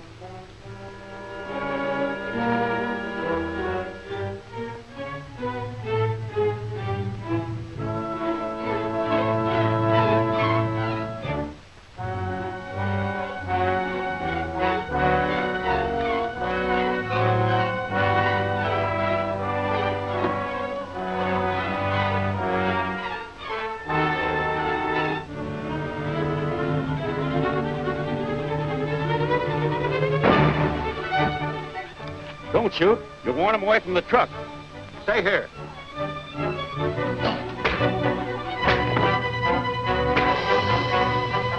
That's funny. They don't seem to have touched a thing.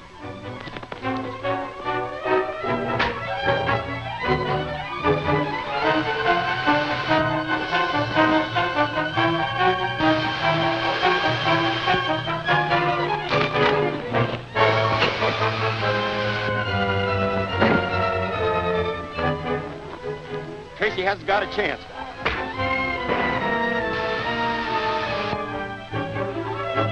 Mike! Ben! Get back!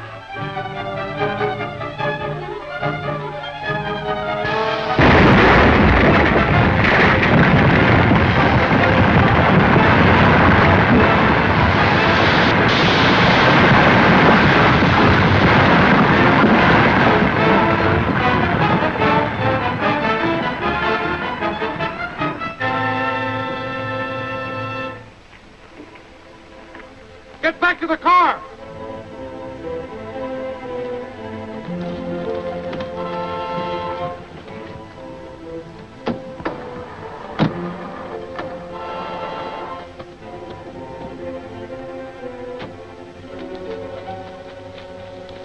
Let's go. It's no use. The wires are gone. Look, there's a G-Man's car. Let's get it.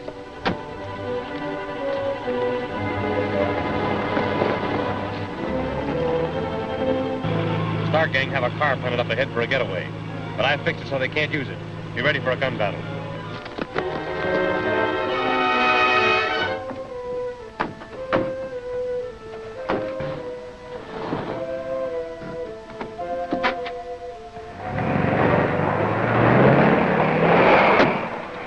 That's our car. Steve, broadcast a message to the highway patrol. Give a description of that car and tell them to cover all roads. Right. Stan, McGurk, you come with me. We'll check for clues in their car.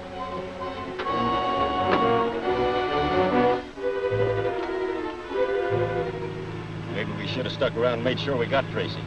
I don't think he ever got out of there. Looks like a clean getaway.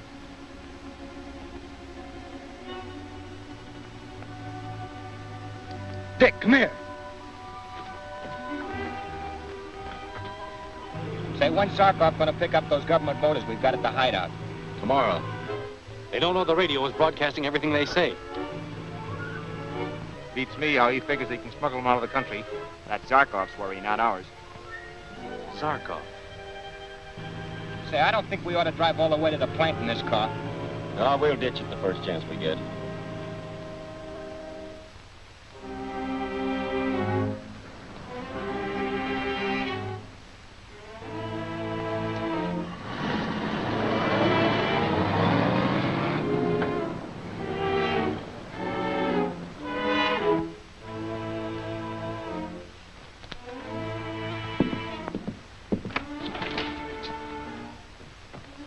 Ah, Mr. Zarkov. Have you the motors? Yes, 3 of them. Fine. The secret of those motors are worth a fortune to a certain country I know of. Yeah, well, how are you going to get them out of the country? That's where my business comes in. My scrap iron business. Washington's report on Zarkov. It just came in. Boris Zarkov, international foreign agent and mercenary spy.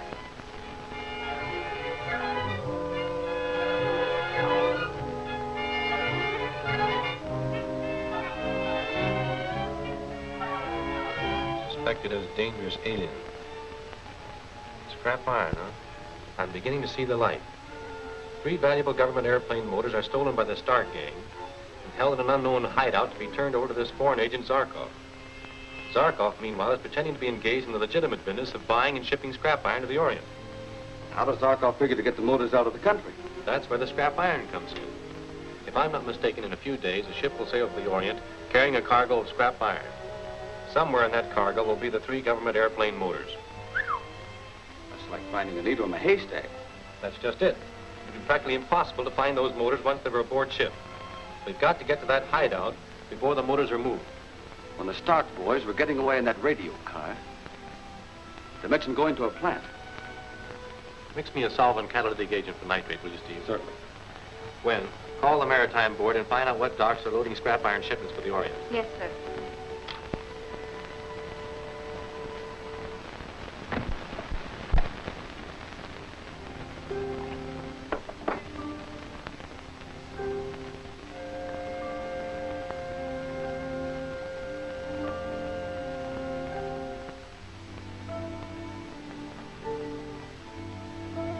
Just as I thought, phosphate.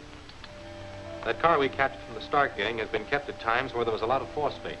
They tracked it in on their shoes when they got into the car. Phosphate. That's what the farmers use for fertilizer, don't they? That's right. There's a tramp steamer Pier 40 sailing for the Orient day after tomorrow with a load of scrap iron. Good. Now find out the name of the trucking company. I've already done that, Mr. Tracy. You have? Mm-hmm.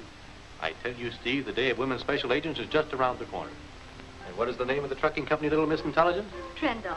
358 Pier Avenue. Swell.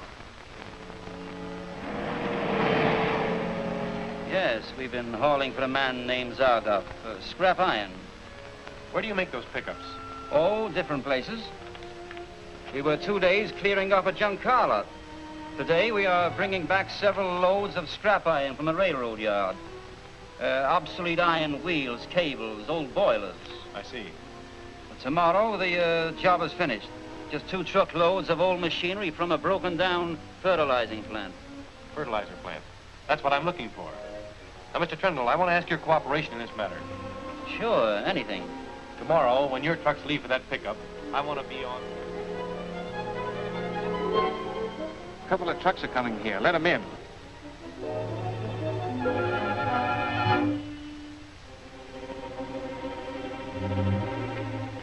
Everything's all set. I think Zarkov ought to give us our cut now. That's what I'm going after. Come on. How about the payoff? When the motors are on the trucks. We'll take the money now, Zarkov. Yes, as you say, gentlemen.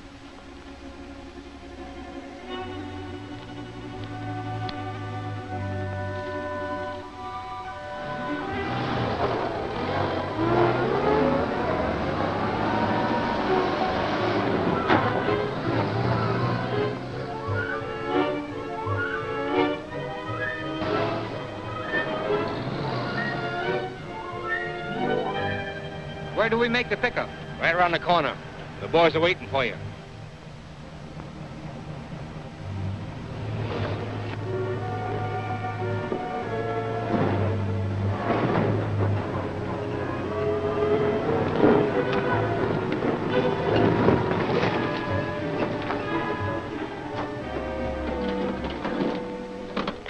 Got a match, buddy?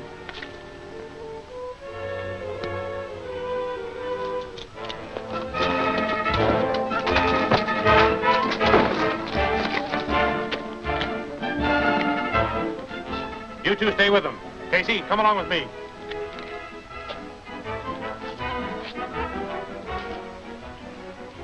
The truck's just pulled in.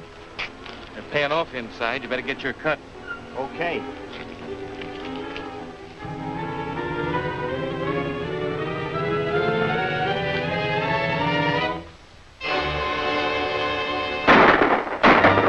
Get them in the truck. Keep down. Something's gone wrong.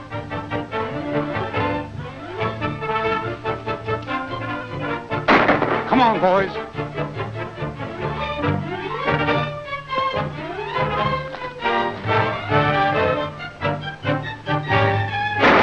Take cover.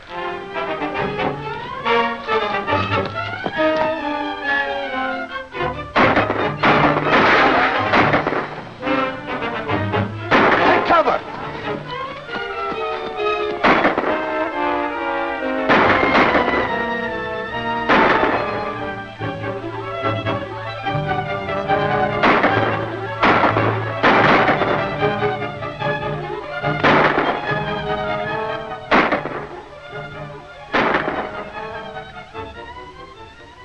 Don't move. It's a surprise seeing you here, Karsten. Now I'm beginning to understand a few things. Step over there.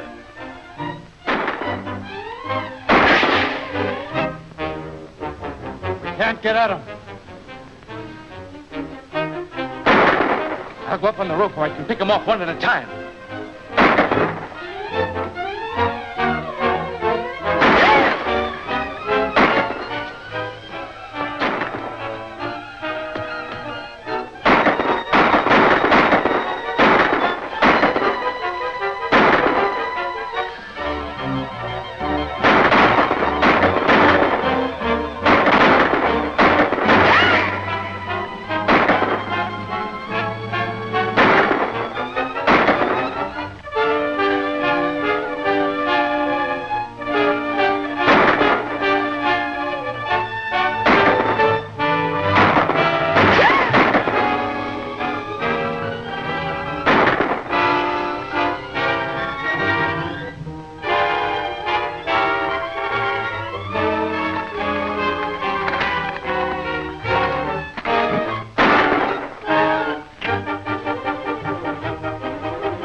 chimney. It got trigger. Where'd they go? I don't know. I lost track of them when the chimney crashed. We can get away through the tunnel to the railroad siding. Come on. We'll search the place.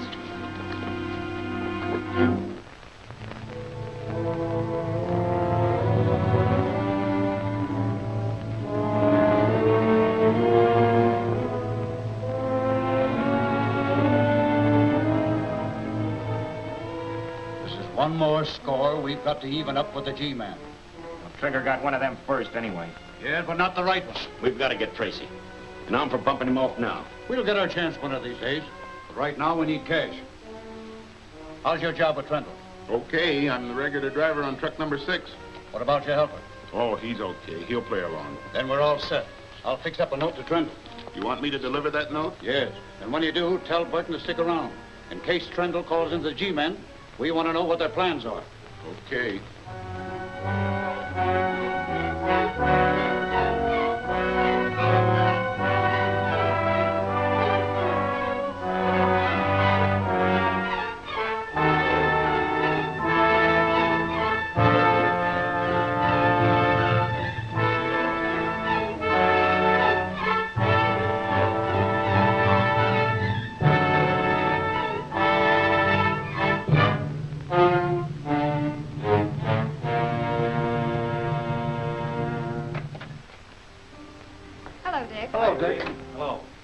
Your friend Trendle is in trouble. Extortion.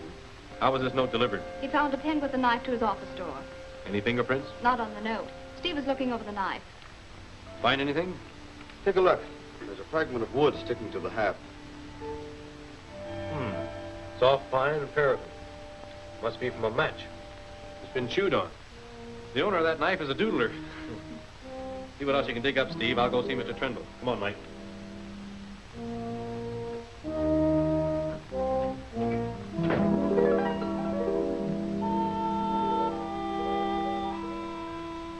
Have you any idea how they intend to carry out these threats? No, I haven't. I have 60 to 100 trucks on the road all the time. They could easily be hijacked or wrecked. The biggest contract I have is with the government to carry supplies to repairmen, reconstructing the Riviera Dam, which is badly leaking.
The man I chased across the lumberyard died before I could question him or find out who he was.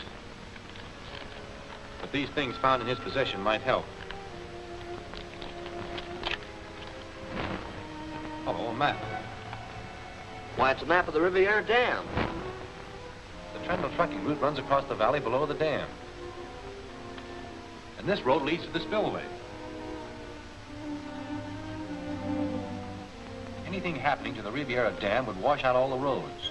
Trendle would be forced to shut down and forfeit his government contract. But the guy we was chasing, maybe he was the only one behind the extortion. I don't think so. He was only a stooge sent to spy on Trendle. Unless I miss my guess, we're still dealing with the Starks. Could Good evening, ladies and gentlemen. This is station KDTR, broadcasting our regular 15 minutes of personal messages. This is a special feature of our station. Our first message is from Mr. L.C. Trendle. The answer is no. The Stark gang may or may not go ahead with their plans. Anyway, I've arranged with Mr. Trendle to ride one of the trucks tomorrow to see what happens. Gee, maybe there'll be some fighting. Can I go along, Dick? No, it's no place for a youngster. Mike, run Junior over to school, will you? Well, that's that. We'll go ahead. You boys know what to do. Now, we can do it, all right. We can put him out of business. What good's that going to do us? Ain't gonna do us any good this time. But we got to let people know we don't bluff. When we make a threat, we mean business.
All set? Yeah. All right. Don't lose your nerve. You take the last truck out. Wilson has been driving for me 10 years. He can be trusted. All right, Mr. Trendle. I'll contact you as soon as we reach camp. Thank you.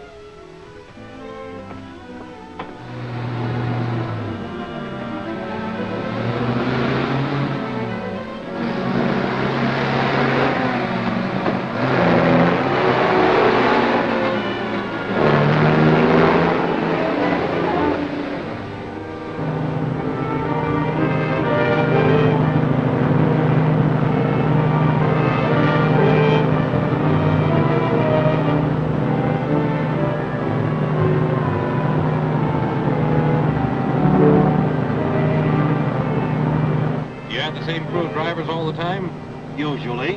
We take on extra ones now and then.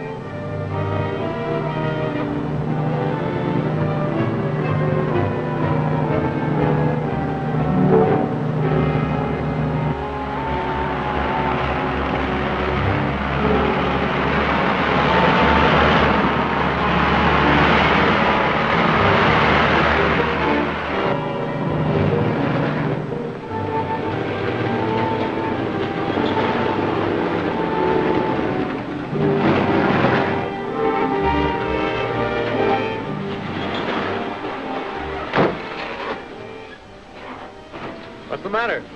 I think it's only a plugged gas line. Oh, you sure you can fix it all right? Oh, yeah, we'll be along in a few minutes now.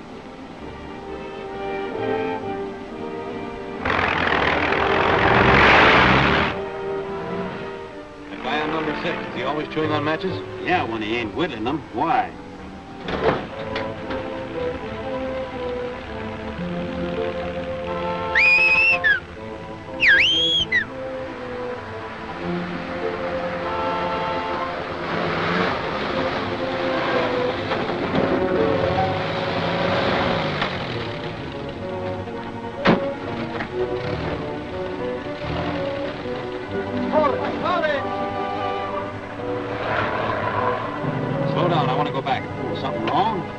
To find out. Keep rolling. I don't want them to hear us stop.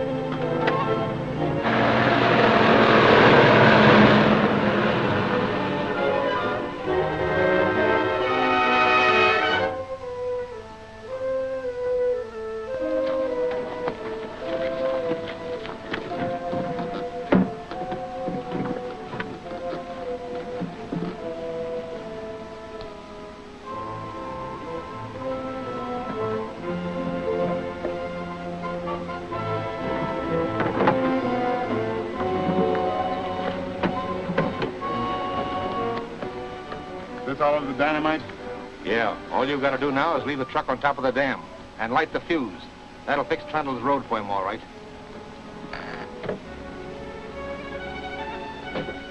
Everything's set. Let's go. Put up your hands.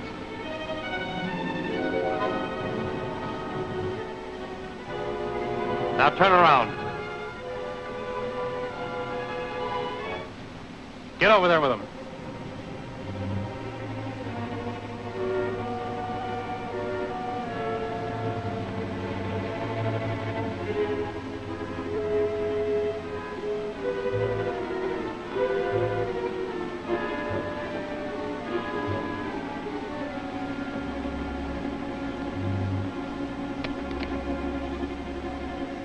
We sure did it that time, Dick.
okay? I think so.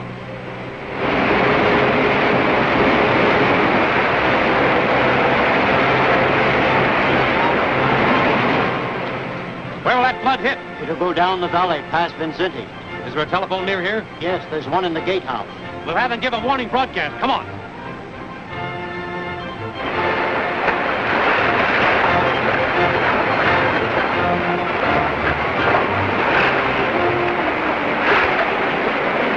Have the message broadcast over all stations immediately.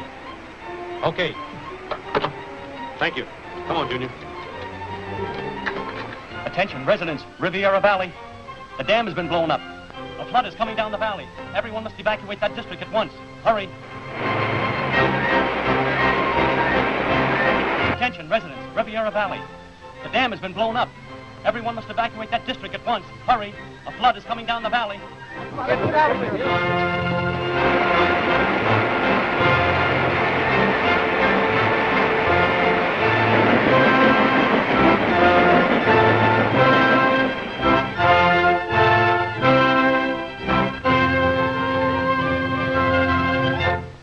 They'll probably give Tracy a medal for that. Isn't there some way we can get rid of that guy? I think there is. Read that. A representative group of city businessmen will seek interviews today with Police Chief Hutchinson and FBI Supervisor Dick Tracy in an effort to learn whether or not these departments are lax in combating the present crime wave which has struck this city. Well, what's that got to do with bumping off Tracy? He'll be holding this interview today, won't he? Spilling a lot of gab to a bunch of righteous citizens. We can blow the FBI, its records, and Dick Tracy into small bits. Yes, but how? For once, Tracy won't be on his guard. He'll never suspect his visitors. I get it. We'll hire a killer to get in with that group. Killers and mugs. We got to find somebody Tracy don't know. Somebody who looks like a respectable businessman. I know just the guy. Get the Duke on the phone.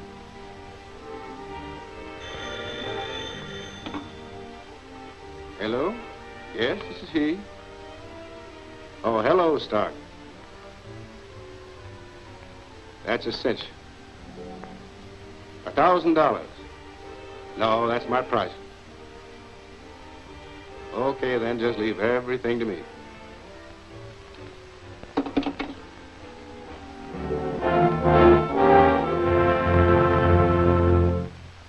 Mr. Tracy, Mr. Gant, Mr. Rice, Mr. Leonard.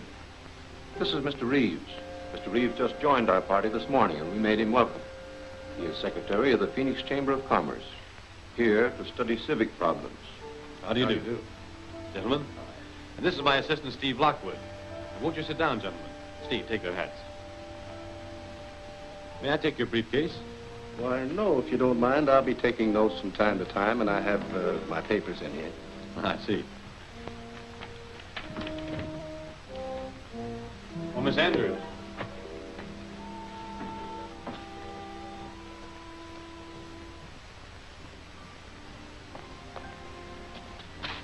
Will you take care of this at once, please?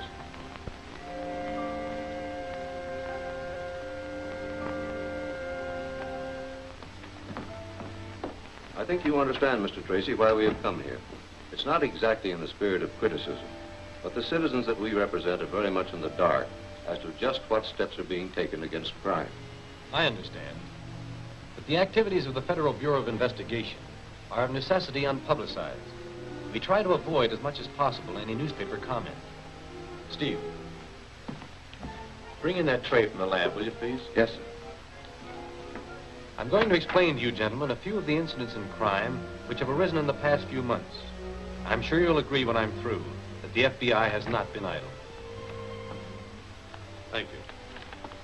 Now, this innocent-looking pair of pliers, left at the scene of crime, helped us to recover $500,000 in cash stolen from an armored car, and also permitted us to smash one of the cleverest automobile stealing organizations this city has ever known. We had nothing but a nickname to go on. A nickname and part of a fingerprint. There isn't much to that fingerprint. It'll do. We can identify people from much less of a fingerprint than that. And I'm hoping this print will lead us directly to the Stark gang. We'll shoot this to Washington in a few hours. We'll know all about Snub. That's a funny name. That's his moniker. Moniker? What's that mean, Mr. Lockwood? that's his nickname. If he's a criminal, we probably have that on file, too. The G-men know all the crooks' monikers? Well, most of them. Gee. I teletyped to Washington, making inquiries regarding any characters of the underworld using the moniker Snub. Almost immediately, a reply came back.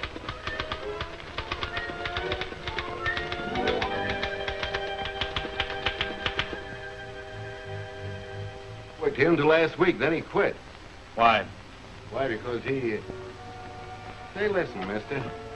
I didn't ask him why. He just checked out, that's all I know. Let's go, Steve. Thanks.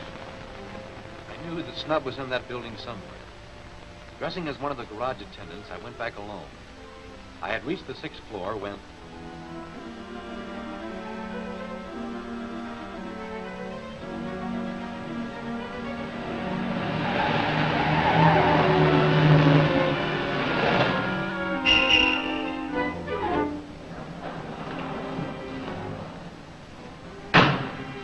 When you get this one changed over, start them all for the dock. Okay. Come on, let's get the money ready.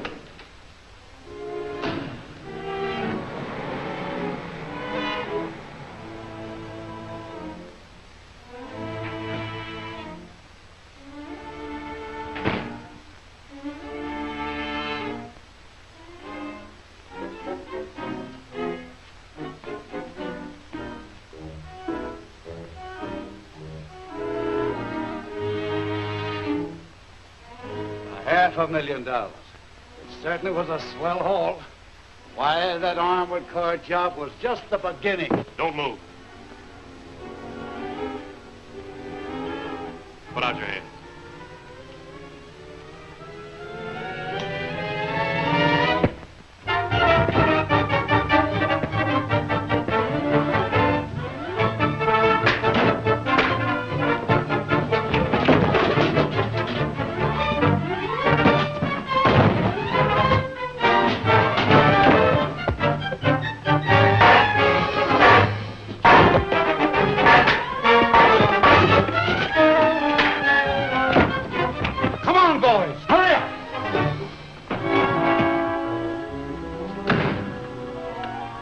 Removers loaded with ether.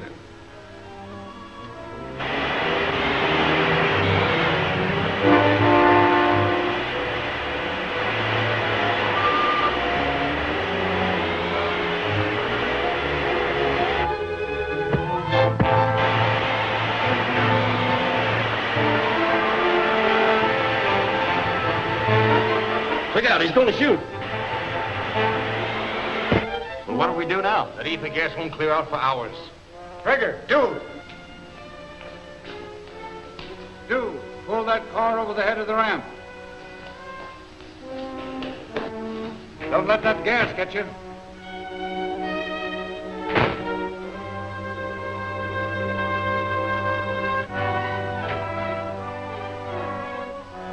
Put him behind the wheel.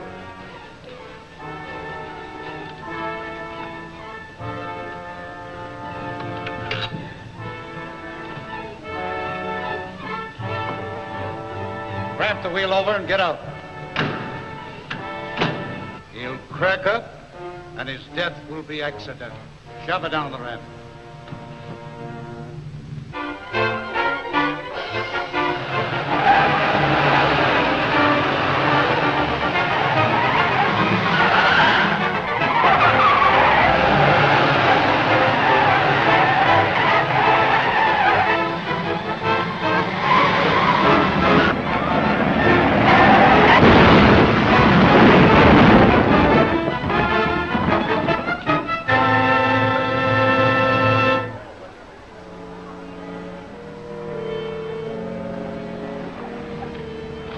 Dick? Yes.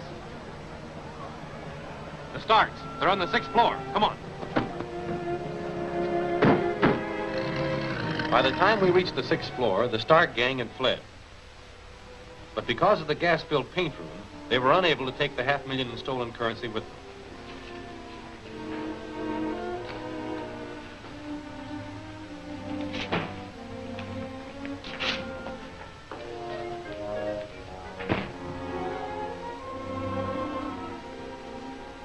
That wall's a fake. There are machine shops on the other side. We'll break it down. They'll be gone before we can break through. They're bound to leave clues. We'll fingerprint the place and take their files and correspondence. You men bring the money. Come on, Steve.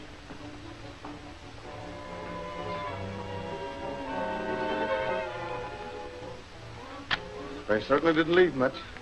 Clever guy, that Stark. All prepared to move out. As we were taught in school, a criminal always leaves something. Here's a slim chance. Maybe something's written on this. We'll test it.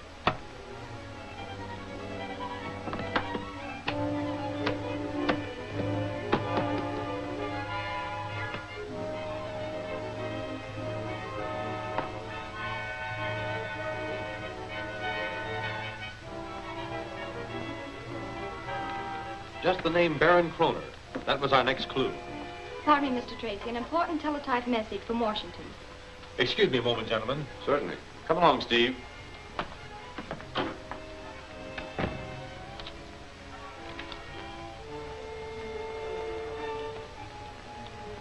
Very interesting.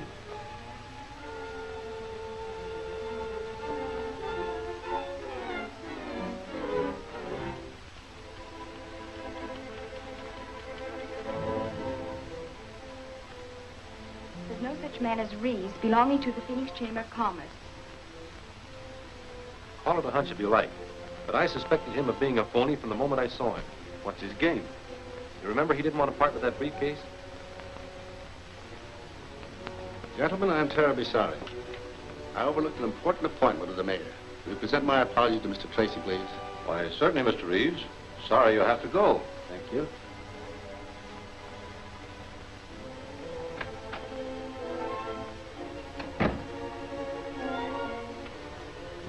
Hey, forgot his briefcase. Hurry, you can catch him, Sonny. Yes, sir. And if there's a bomb in the briefcase, it won't go off while the so-called Mr. Reeves is here. We'll make an excuse to get it away from him and examine it.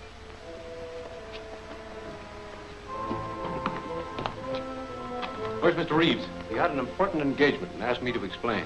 He took his briefcase with him? As a matter of fact, he forgot it. The youngster took it and is trying to overtake him. Junior!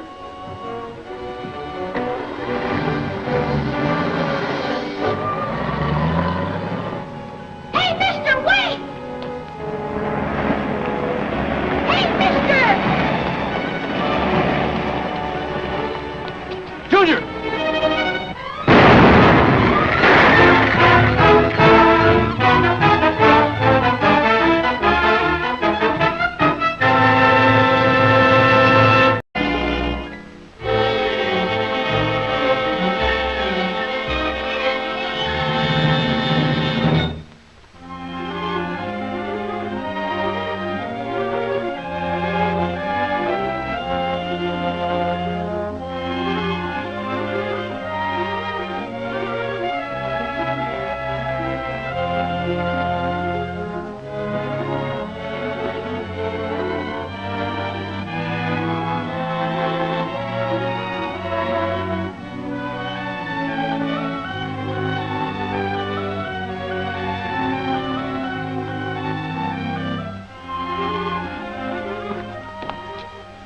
Where's Mr. Reeves? He had an important engagement and asked me to explain.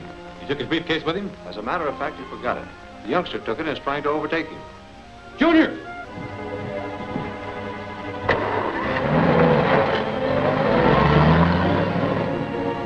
Hey, mister, wait! Hey, mister!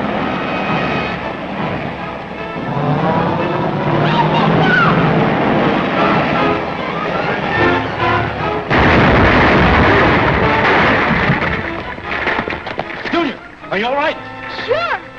That was a close one. Look. That's the last of him. Junior, you saved us all. Yeah, but I didn't know I was doing it. And now for the full report. FBI. Oh, yes, Commander. One moment, please. Commander Grant. Hello, Commander. Yes, we'll be right over. Come on, Steve. We've got a date with the Navy. If anything comes in, we can be reached at the Dirección laboratories. An electric welder? Yes. Well, it was a super welder. Professor Terhune has been working on it for Over 2 years now. He developed it for the Navy Department. We tested it last week, and it's perfect. Melts the toughest battleship steel like so much ice. Going to be of tremendous value in putting armor plate on battleships. I read about it in the newspapers. Apparently others read about it, too. When was it stolen? Last night, about 9 o'clock. I had gone out with my assistant for a bite of supper, intending to work late. When we returned, we found Mac, the night watchman, bound and gagged. Did he get a look at the men? Says the one who tied him had an anchor tattooed in the back of his hand. And this block and tackle? It was rigged just outside the window, overlooking the alley. You see, we're on the 3rd floor here, and we must have come back just as they got it loaded. How do you figure that? The ropes were still swinging when I ran to the window. They must have slid down them when they heard us at the door. Was anything else taken? Nothing was even disturbed. Oh, they knew what they were after, all right. What do you make of it, Commander Grant? I don't like to think it, but there's the possibility that some spy of a foreign power has stolen it for shipment to his country. Where are the plans? Right here in the safe. Then it wasn't foreign spies. They would have taken them. Easier to transport. Guess you're right. But who else would steal it? Someone who wanted to cut a hole in armor plate and do it quickly. Well, there's no time to lose. This is our only clue. A brand new set of blocks and tackle. Steve, phone Gwen. Have her make a list of every hardware wholesaler in town.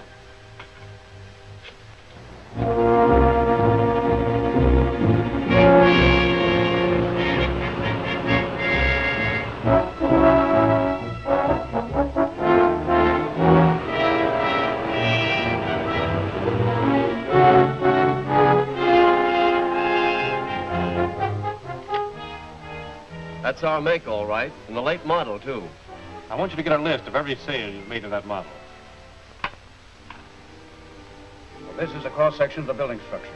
Here we are now, and directly beneath us is that block jewelry shop. Here stands the vault, and as you know, it runs from floor to ceiling. A little hardwood and concrete to cut through, and we're right on top of the vault that holds a $500,000 shipment of blue-white diamonds. It looks like a natural. Now, Snub, how long will it take? Well, that vault's made of battleship steel. With an ordinary arc welder, 6 hours. And the new one? Well, my guess is 40 minutes, unless we blow some fuses. You know, that thing will pull an awful load. Enough to show on the powerhouse meters? Yeah, sure, especially on Sunday morning. All right. I'll send Sweetie and 2 or 3 of the boys out there and have them take charge of the plant. Now, Snub, at 7 o'clock tonight, you start on the floor. Saturday night, nobody in the building. At 9 tomorrow morning, the boys and I'll bring the welder here. At 10 sharp, you start on the vault. And inside of an hour, we ought to be out of here with the diamonds and whatever else they have in the vault, and no traces left behind. Where's the next stop? B&J Transfer Company, out East 22nd Street to Dalton.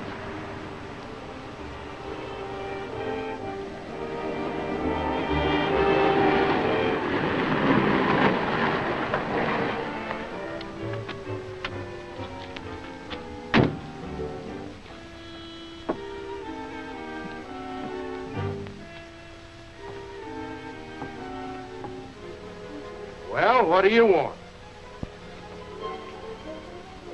Hiya. The chief sent me over to see about that roll of the extension cable and those special plugs for the welder. Says you left them out. Hey, listen, everything we got at the lab went on that truck with Pa and the boys. Sure about that? Sure, I'm sure. If there's anything missing, they bounced it off the truck on the way. We ain't responsible. Now tell us more about Paul and the boys. What's that? Tracy, FBI. Hey, Jack, Jimmy!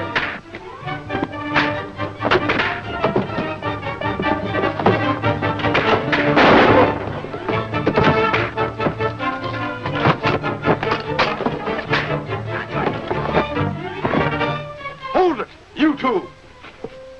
Step up here.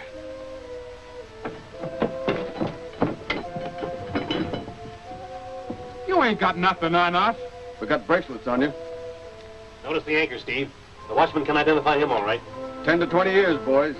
Now look, you lose time for stealing that welder. Tell us what you know and we'll make it easy on you. You're part of the Stark gang. No, we hardly know the guy. But you robbed the Dirección laboratory. Stark hired us to get that welder for him. Hold it here till he called for it. Where is it now? Don't know. Stark and his 2 boys drove up and hauled it away in a truck. When? About a half hour ago. You know where they took it? Honest, we don't know. They're going to use the welder on a vault, aren't they? We've told you all we know. They just took it. They're planning to use it today. At least 200 steel vaults. They'd get away before we checked on half of them. That voltmeter. I've got it. Where's your telephone? Right over there.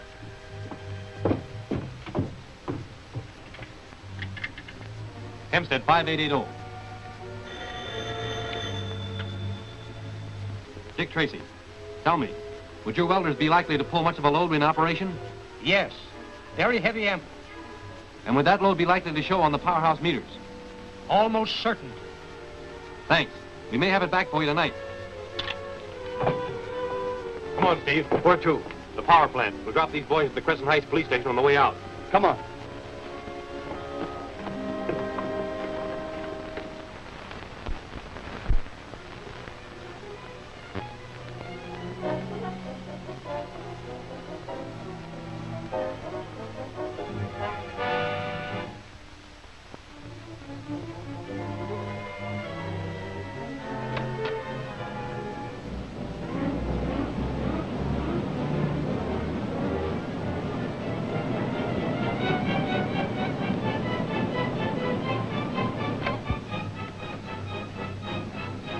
What can I do for you, gentlemen? Just keep quiet. What's the idea? I'm taking charge of this plant for a while. All right, get going.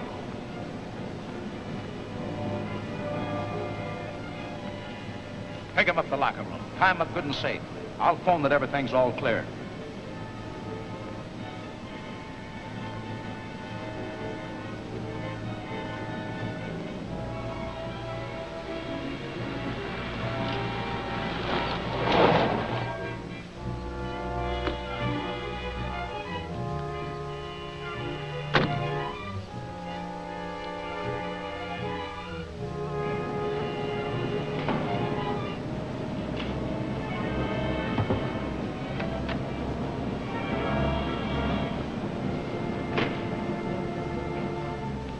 From the Federal Bureau. We'd like to take a look at your load charts for the past week. All right, help yourself. There are the files.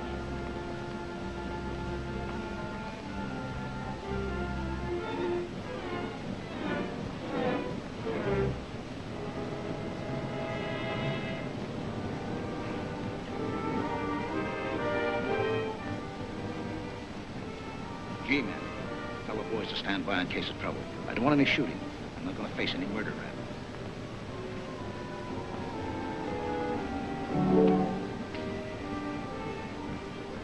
This is what we want. Take us to the main switchboard. What are you fellas after? Just investigating. Which way? I'll show you.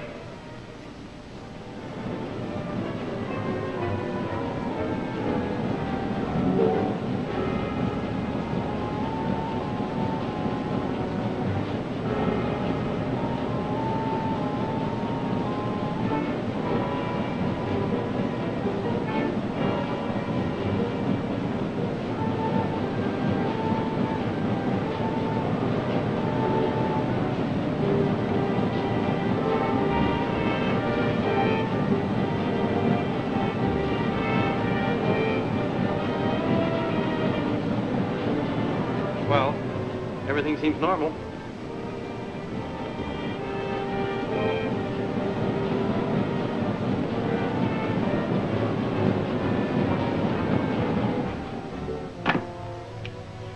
Well, we're all ready. Let's go.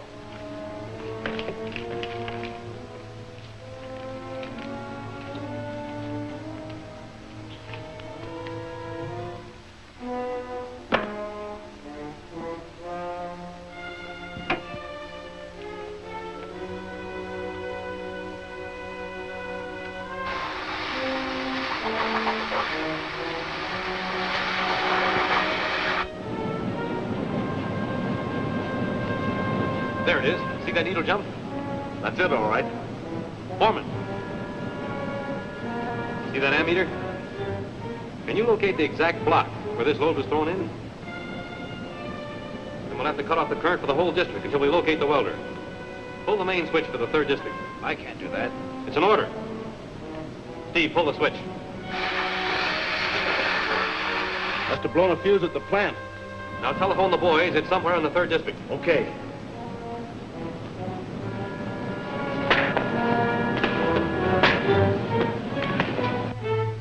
There she is.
Power's off again.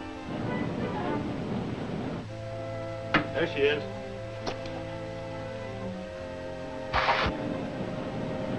Found her. Thanks. I'll see you later. Tracy calling headquarters. Tracy calling headquarters. Go ahead, Dick. The Starks are operating in the block bounded by Main, 4th, Severance, and 5th Streets. Have all agents surround this block immediately. That is all. Calling all special agents. Calling all special agents. Surround block 19. Surround block 19.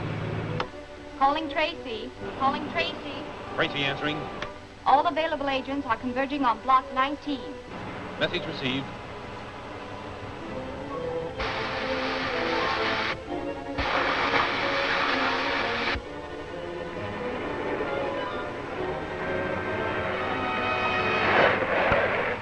The entire block is surrounded, Mr. Tracy, and the alley is bottled up from both ends. Fine. If the Starks are here, we'll get them. What stores in this area might be worth robbing? Well, the most logical one would be Block's, the manufacturing jeweler, but we've checked all the stores and they're empty. They wouldn't be in the stores. It's too open. They'd either enter the vault from above or below, where they could work without being seen. We'll take a look in the building. I'll take the upstairs. Steve, you take the basement.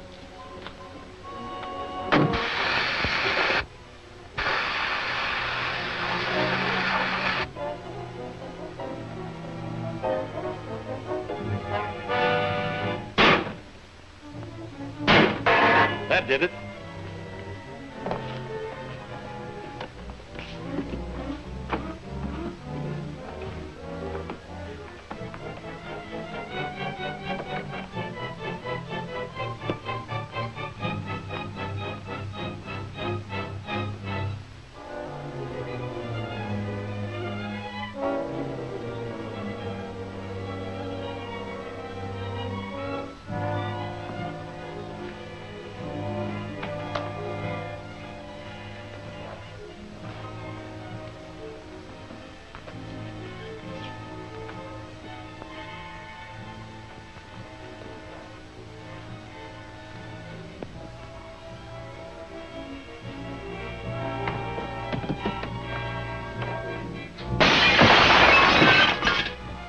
Don't move. Back up. All right, turn around.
They went up the fire escape.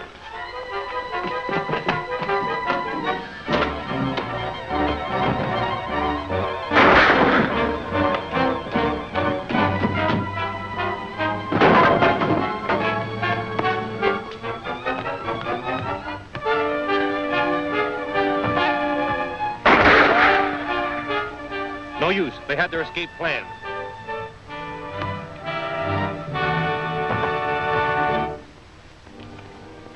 Take him to the city hospital. Keep a guard over him, and let me know the minute he regains consciousness. I'll come over and question him.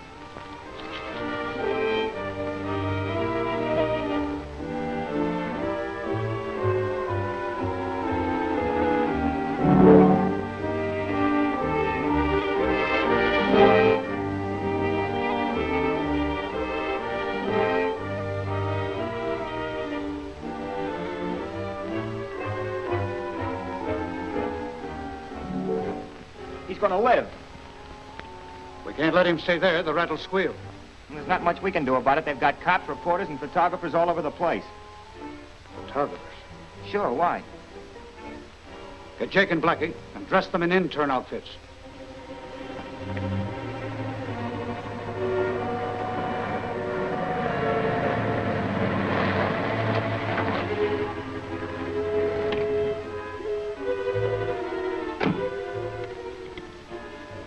And don't drop.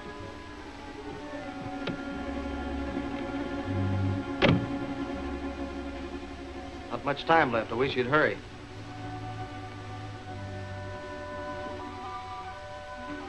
Hello. You waiting for someone? Yeah, we're waiting for Tracy to finish questioning that mug in there. We gotta get some pictures. Oh, I see. Now listen, you must know how to contact the Starks. Tell me where they live.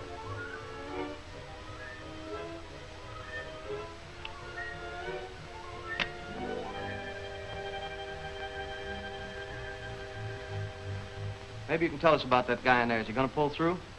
I don't know. We just came on duty. You'd better wait a while, Mr. Tracy.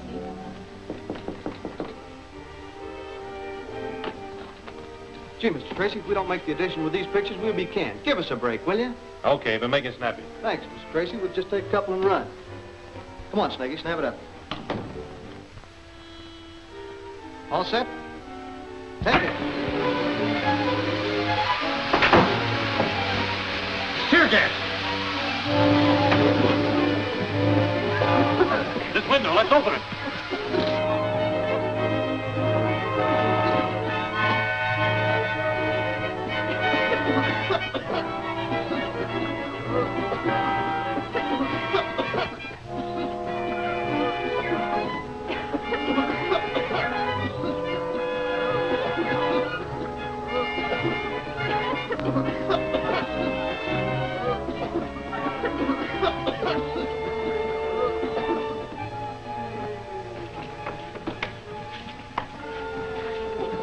Steve, Mike, come on.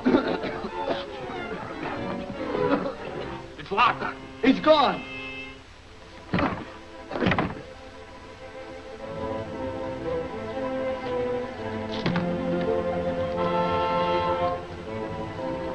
All right, snap it up.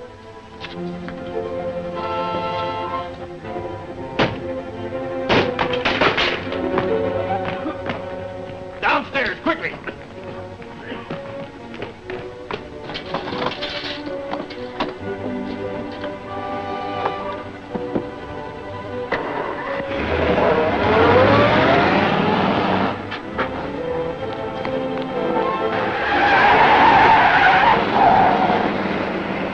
Mike, report this. Come on, Steve.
pull alongside. Take over the wheel. Okay.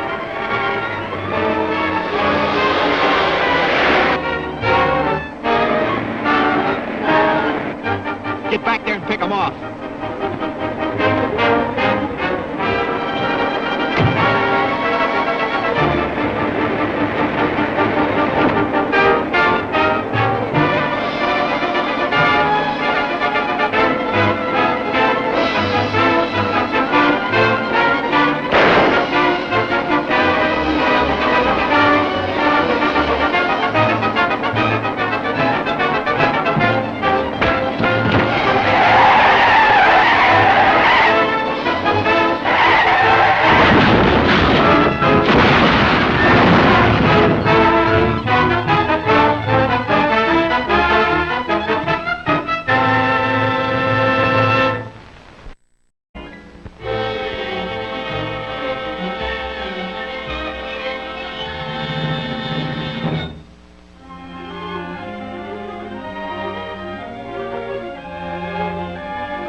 Mike, report this. Come on, Steve.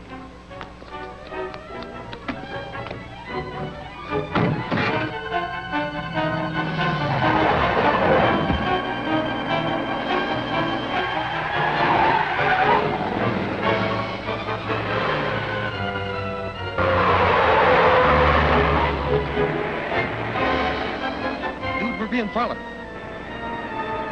I'll stop. Okay.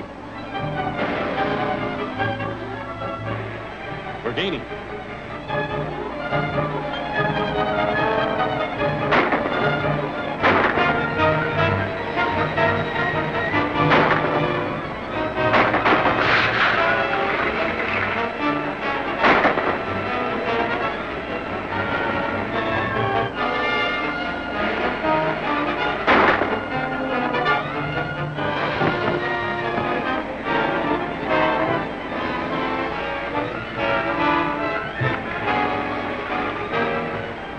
The motor's overheating. We'll try to pull alongside. Take over the wheel. Okay.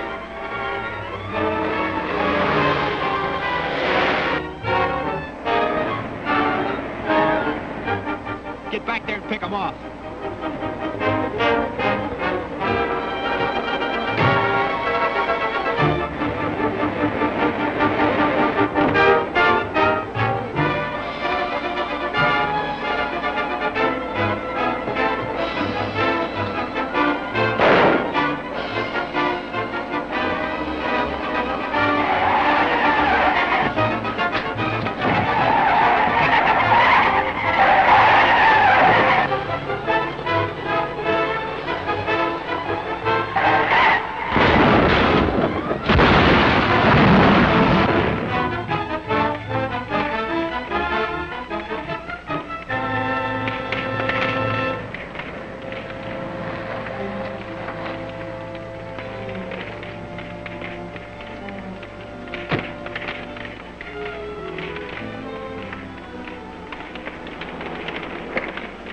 Was they killed?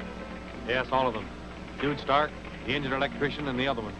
I don't know who he was. Well, there's nothing we can do here now. I'll stand by. You call the coroner. Right. The coroner was able to identify him, all right. The driver was Dude Stark. Well, that's one less of the Stark gang. We've gradually cut them down. I'd hope to get some evidence from that injured man that would lead us to Paul Stark. He's really the brains of the game. What is it, Gwen? A reminder from Commander Mason. You promised to go with him to see the demonstration of the new torpedo speedboat. Oh, so I did. I hate to take the time off, but I suppose I owe it to the commander. Gee, can I go too? I like to see boats. Sure, we'll all go. Let's make a party of it. And take Junior, too.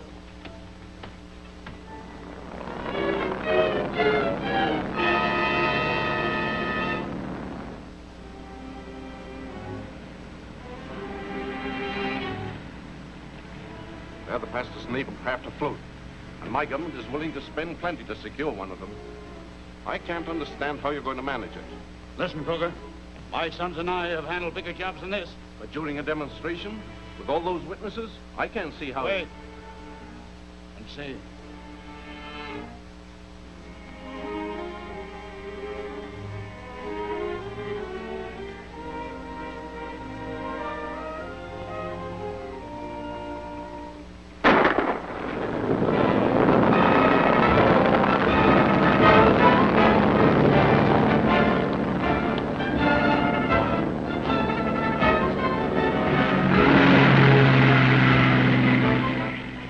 That old ship over there? Yes, it's 4 miles out.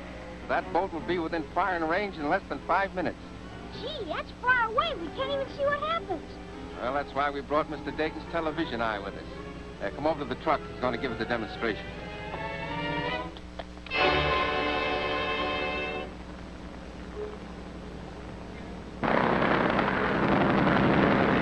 Be ready for her when she comes back.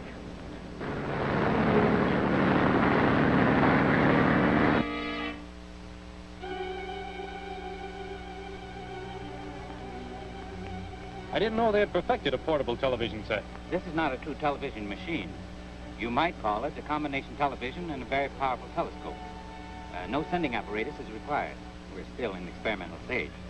Our main trouble is in the manufacture of the master tube elements. It takes 2 skilled men 1 month to spin and assemble one.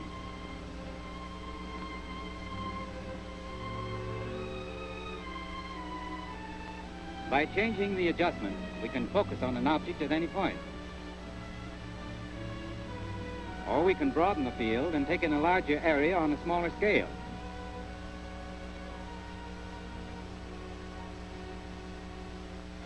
He's ready to fire.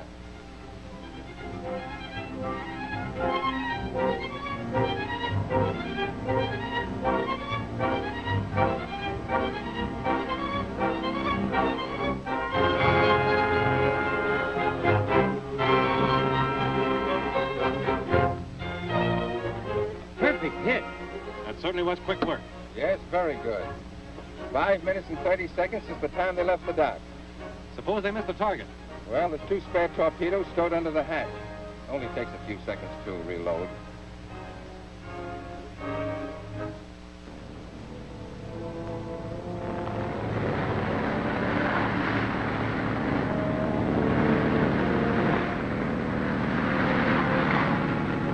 She's coming back. Let's go.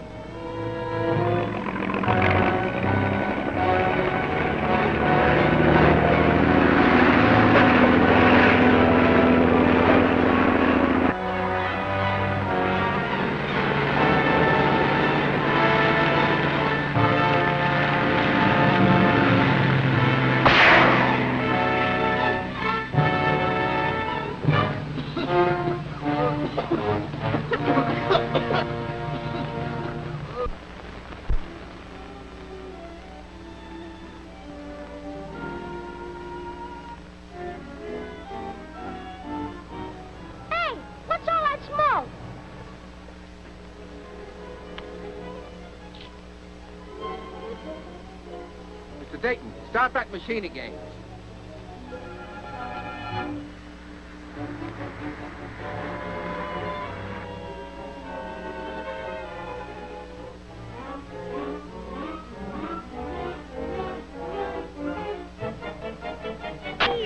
What's the matter? The master tube blew out. It'll take 20 minutes to put in the spare. If you fix it, try to follow the other boat. Come on, Steve and Mike, we've got to rescue those men.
Take the wheel, Steve. I'll have a look at that other boat.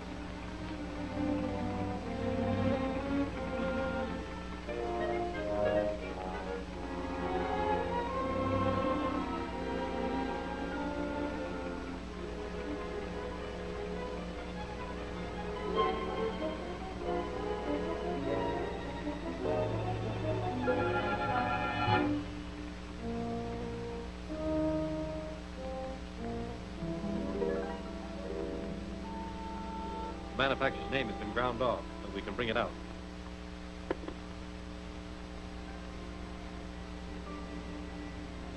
Draper Gas Company, 640 F Street. Manufacturing poison gas calls for federal permit. I suppose the thing to do now is look over the Draper plant. Yes, and while we're looking over things, how about the Dayton's eye machine? That's right. He said we could use it anytime. Well, come on.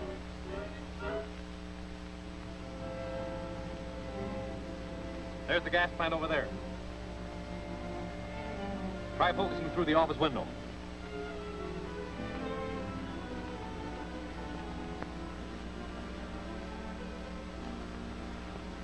That's Kruger, the international spy.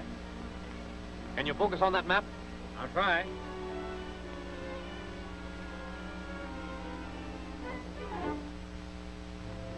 The M Street dock. We've seen enough. Come on, we're going over there.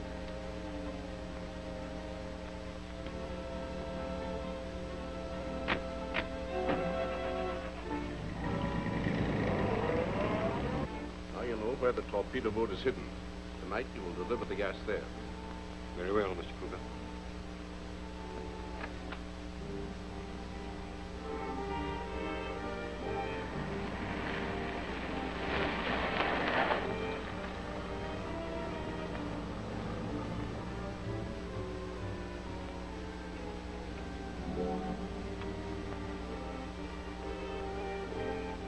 Mr. Draper? Yes? We're from the FBI. Where's Kruger? I don't know what you're talking about. You wouldn't by any chance be at the M Street dock, would he? How did you know? We know a lot of things about you, Draper. We're taking you to headquarters to ask you a few questions about why you furnished the Stark gang with that poison gas. Tell Stanton to take charge of this man. We'll go after Kruger. Yes, sir. And tell your father I'm having a shipment of poison gas delivered here tonight to go with the torpedo boat. Okay, I'll tell him.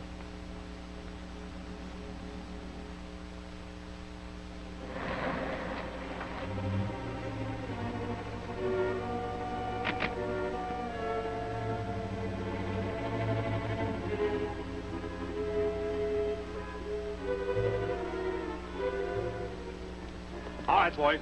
Put up your hands. Turn around.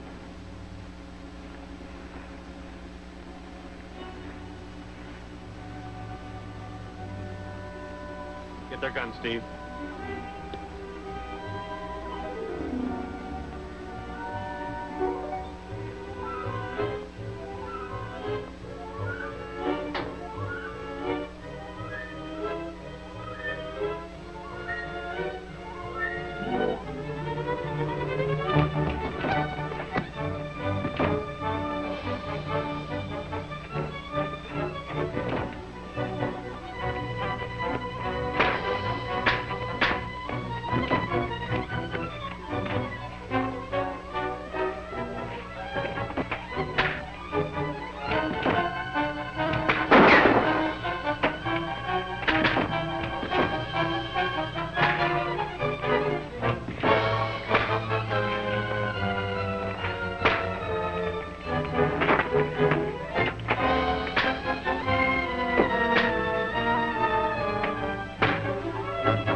Get that net.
boys.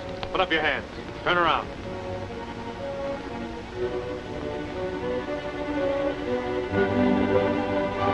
Get their guns, Steve.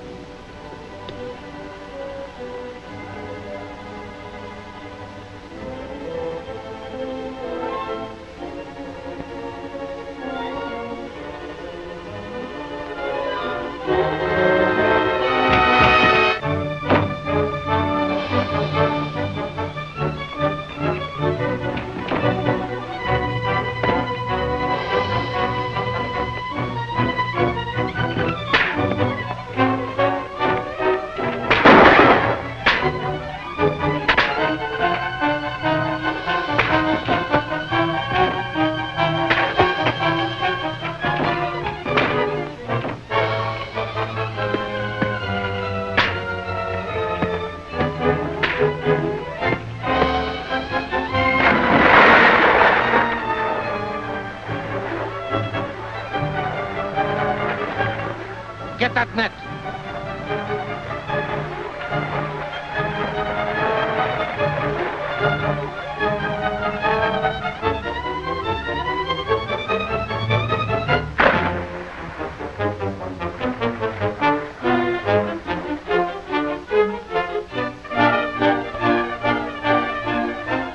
We better scram. The cops will be here in a minute. Get the car and take it out of here.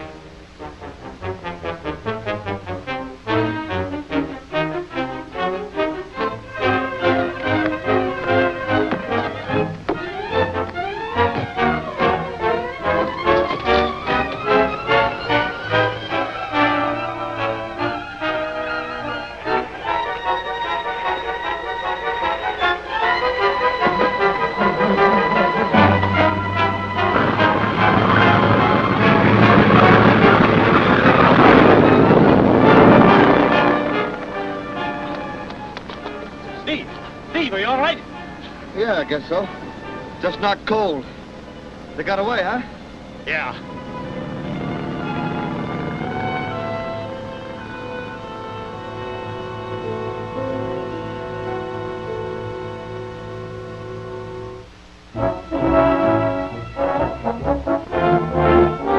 It's good to see you again, Mr. Anderson.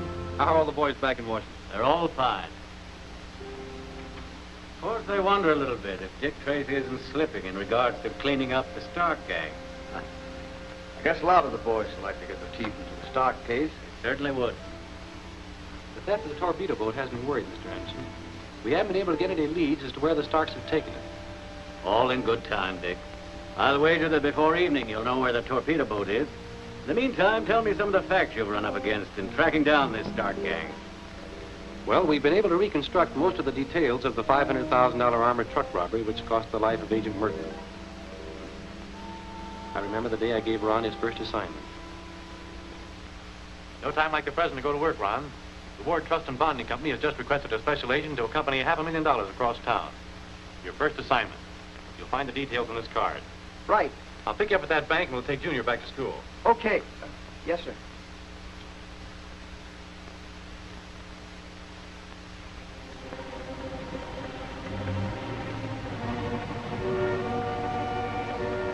Here they come, Pa.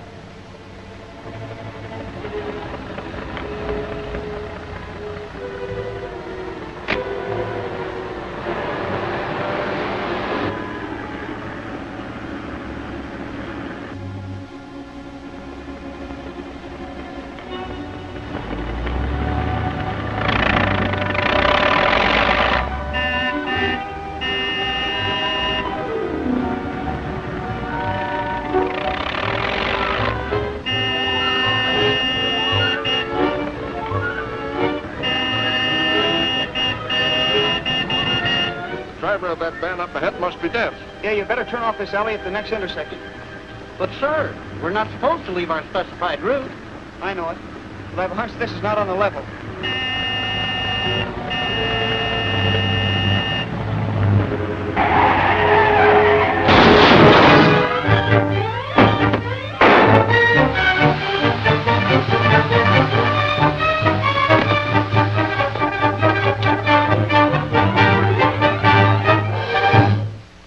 Daring robberies ever committed. But Ron Merton wasn't killed by gas. I was taking Junior back to his military school when I first made inquiries regarding the armored truck.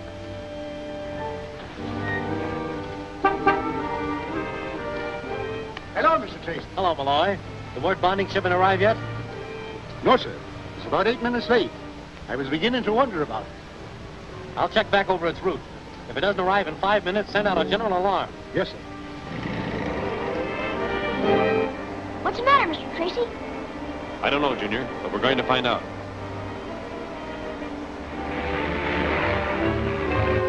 It's almost through.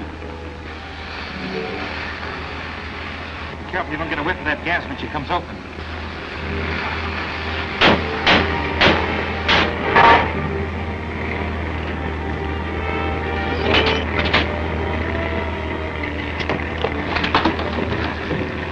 Get over.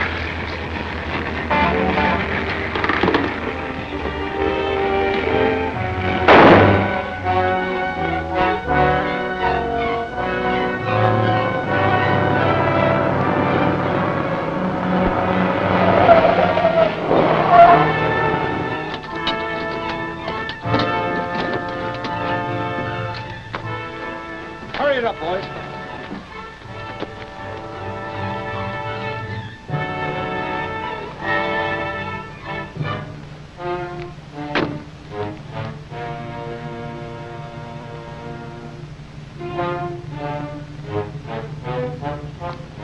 Something is wrong, Junior.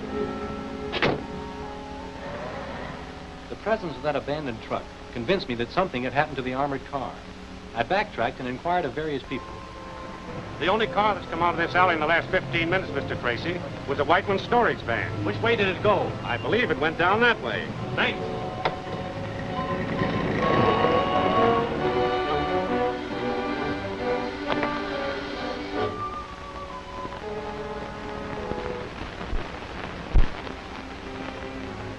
That certainly was a nice piece of wood. Yeah. Went off slick. But the G-man, he... What about the G-man? You didn't figure on gas mask. Well, come on, what happened? Don't worry. You won't cause us any trouble. The kid plucked him. He had a gun on Champ and me. Suppose you made sure he was dead? Well, he dropped without making a sound. Did you make sure he was dead? How do you know you haven't left a witness behind who can identify you all? Slow down. What are you doing? I'm gonna make sure of that G-man. Kid'll get him. Drive to the city dump. Why, hello, kid. I'm not the kid. Now get going. Sure.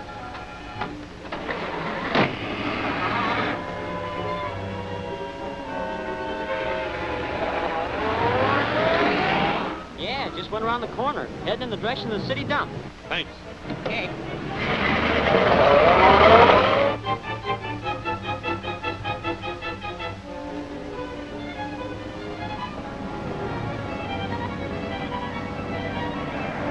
Slow down. That's the man I'm supposed to meet.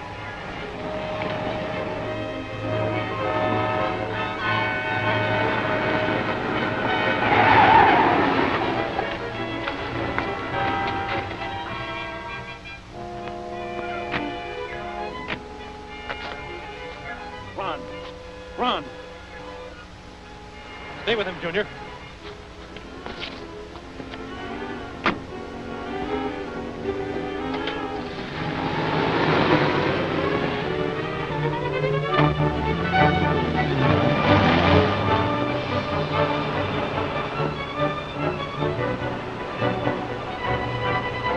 That car catches us, I'll blast you.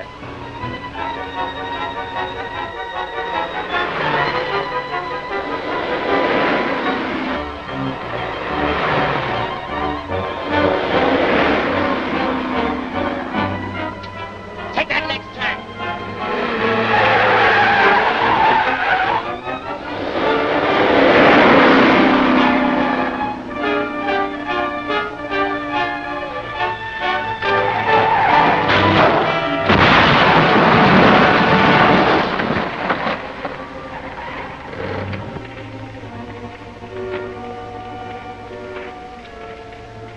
Anybody see what happened to the men inside of that cab? He burst into flames before I got here. Maybe that man can tell you. He was the first one here. First one I ever seen. I was no more than 20 feet away when it happened. What about the people inside? Poor fellas, they never had a chance. The driver still seemed to be conscious. I tried to get to him, but suddenly the cab was a mass of blazing flames. You live in the neighborhood?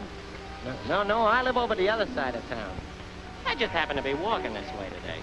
You know, the old business, looking for a job. Quite a walk. Yeah. Especially with a broken ankle. You'll be needing a doctor to fix that fracture. The kid was quickly tried and convicted and paid with his life for Ron Merton's death. Later, as you know, we recovered the $500,000. Extremely interesting account. Mr. Tracy's office. For you, Mr. Tracy. Tracy speaking. This is Dr. Stroback of the receiving hospital. We have a patient who is badly wounded. Won't give his name, but keeps asking for you. Says he has something very important to tell you about torpedo boat. Better hurry. He hasn't long to live. I'll be right over. You and your vet, Mr. Anderson. We've got a lead on the torpedo boat. Come on, Steve. We've got to get to the receiving hospital. Let's go.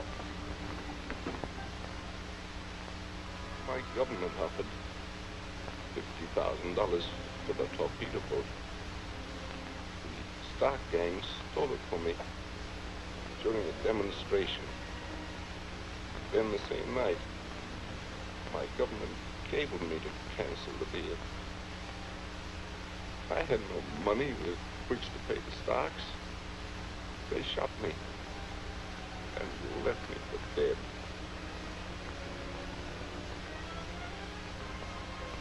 Where is the torpedo boat now?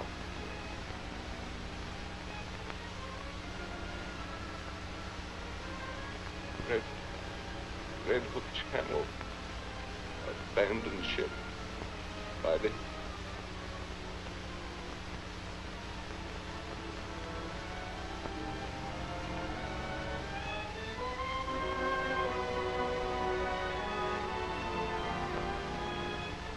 Gone.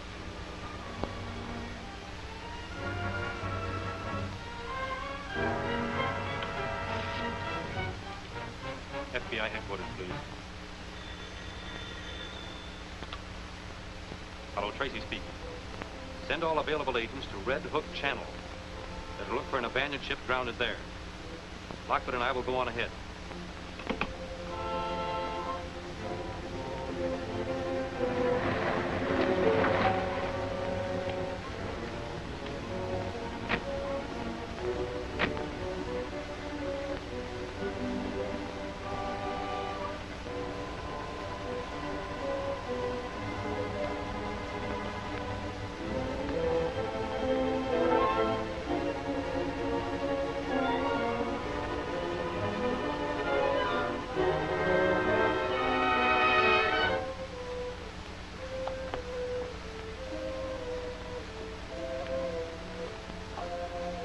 Deserted? Yes. We'll have a look around. You check the forward deck. I'll go aft. Right. There's enough explosive in one of those to sink a battleship. You think we ought to leave them in this boat? Well, there isn't anything else we can do. Let's get out of here.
Seems deserted. Yeah. We'll have a look around. You check the forward deck. I'll go aft. Right.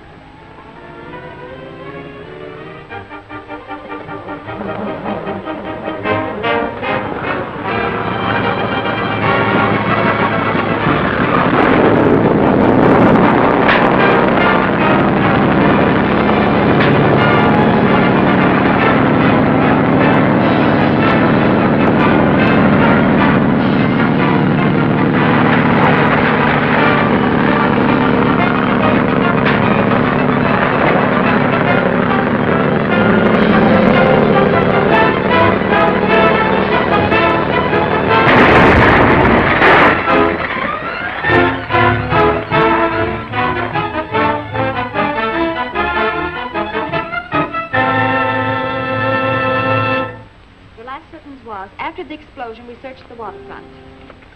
Which revealed that Champ Stark had made his escape. Yes? Hey, Miss Watson, to see you, Mr. Tracy. Send her in.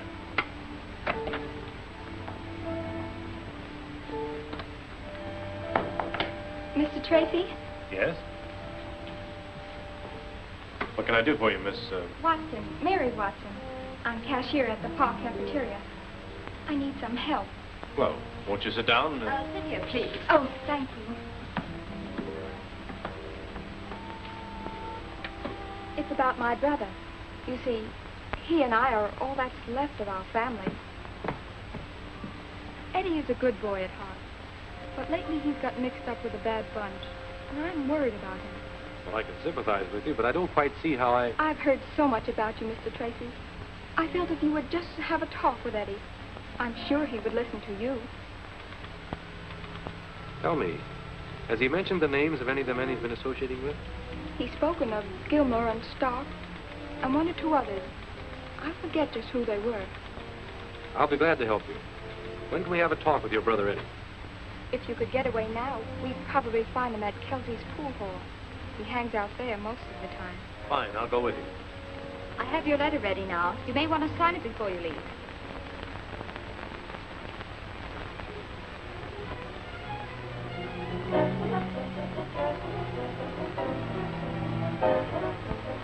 Oh, yes. Thank you very much.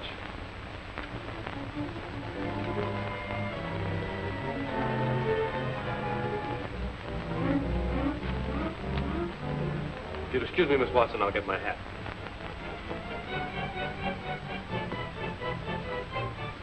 You're wise to put on that bulletproof vest.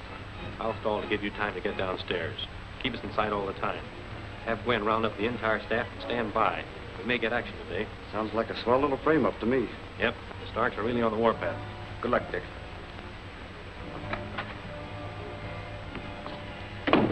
All right, Miss Watson, we can go now. Hello, Junior. Hello. Nice work, Gwen. Dick says get the whole department together. Blake's at home. Katchnat at the laboratory. Looks as if we might have some excitement.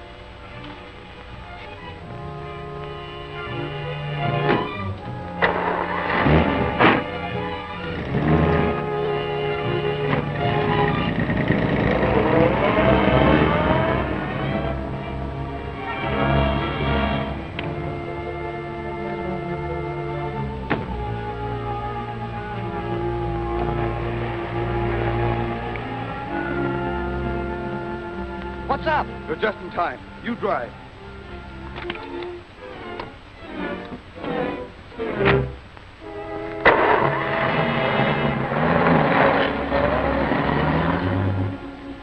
Arm, stand by the lever.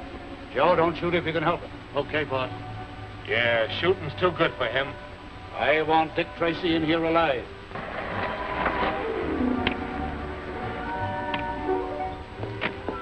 Is Eddie here? He's probably at Manny's place.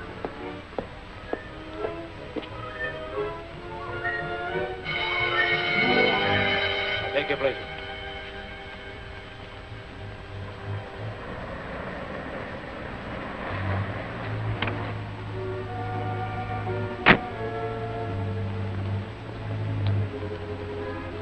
Gloomy old neighborhood. Sure is. Don't know why Eddie hangs around here. Where is this Manny's place? Just past the corner.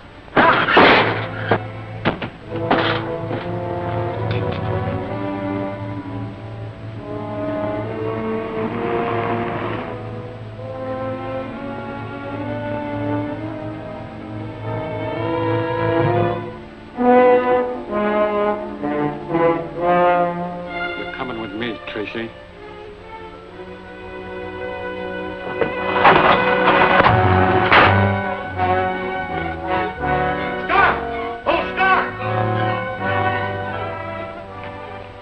I couldn't help it, I tell you. He slammed the door right in my face. So he slammed the door in your face, eh? Well, get it open.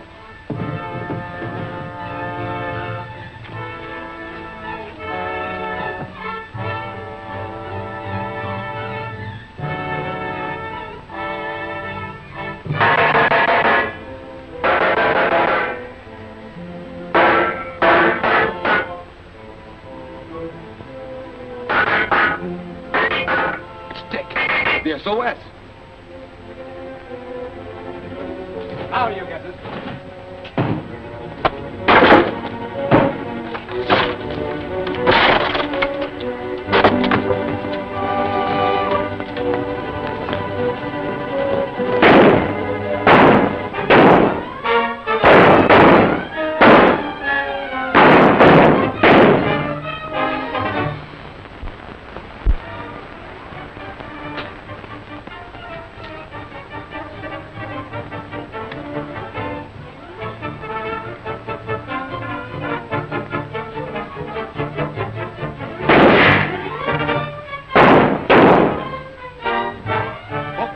We've had enough.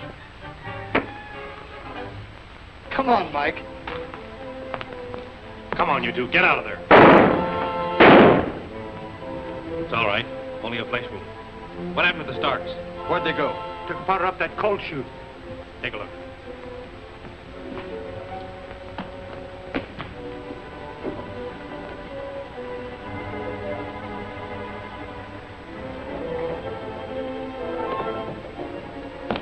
Made a clean getaway. Must have taken my car. It's gone. All right, get going. It's just a case of dressing, but I advise you not to use the arm much for a few days. Yes? Yes, I'll tell him. Dick, they just found Steve's car near Merino Avenue with Junior's cap in it. Junior? Why, he was here when I left. I'll call his school.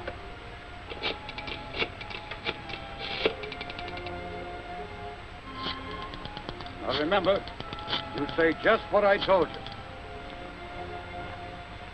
They haven't seen him since this morning. Hello? Hello. Hello. This is Junior. Hello, Tracy speaking. Hello. Junior, where are you? Junior. I'm with Mr. Stark. Junior. Now listen, Tracy, I've got the kid, but I'm willing to trade him for you. Now here's what you do. You leave your car at Dobbs' Corner and start walking up the old Mill Pond Road unarmed and alone at exactly 1:30. It's your only chance. And try to trace this call, wise guy. What's happened? What's the matter? Junior's with Stark. And he wants my life as ransom.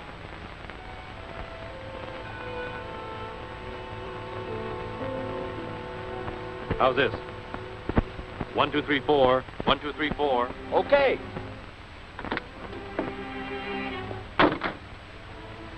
It works swell now, Dick. We can get every word you speak. Stark certainly picked a swell spot for this exchange. No one can get near Mill Pond Road without being seen from the hills. I'll give you the directions as best I can. Well, so long, Dick. The best of luck. Thanks. I'll need it.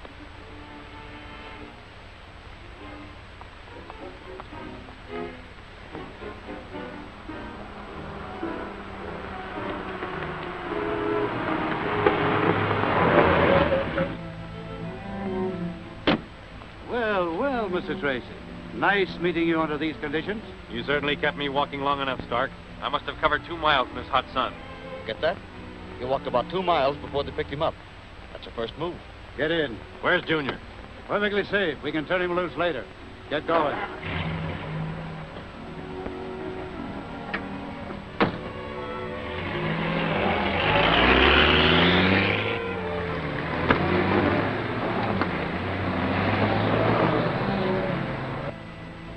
Pretty country, these hillsides. You picked a nice spot for a hideout. You turned him to the hills. Yeah, this is working swell. Yeah. I never been up this way before. Your first and last trip, huh?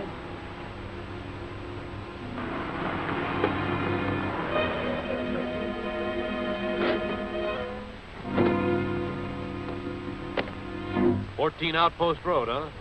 Is that where you have Junior?" Yes, you can see him inside. Get that? 14 Outpost Road. We've taken good care of the kid, Tracy. We'll let you have a visit with him before we turn him loose.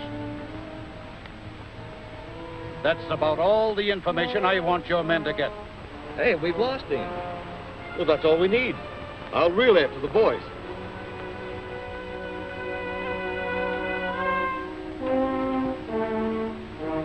All set. Drive on.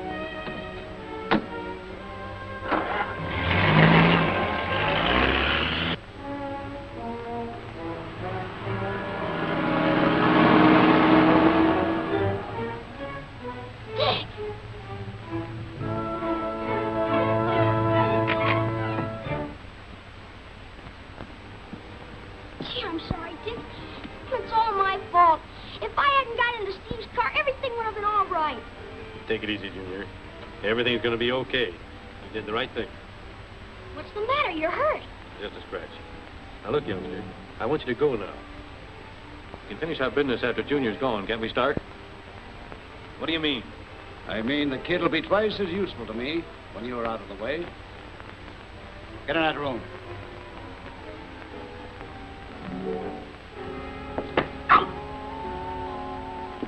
Cut it, champ. You lay a finger on that kid and all the bullets in the world won't keep me from tearing you apart. Go with him, Junior. I'll talk to you later.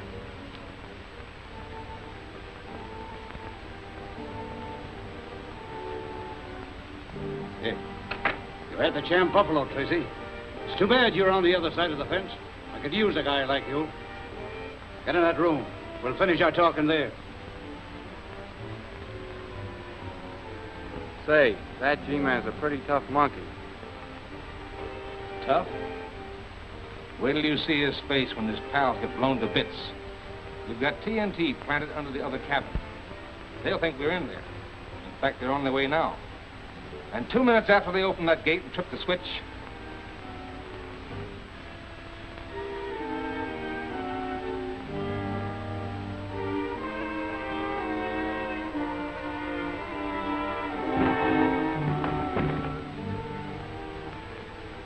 Perhaps you'd like to sit down. I've got a lot to say to you.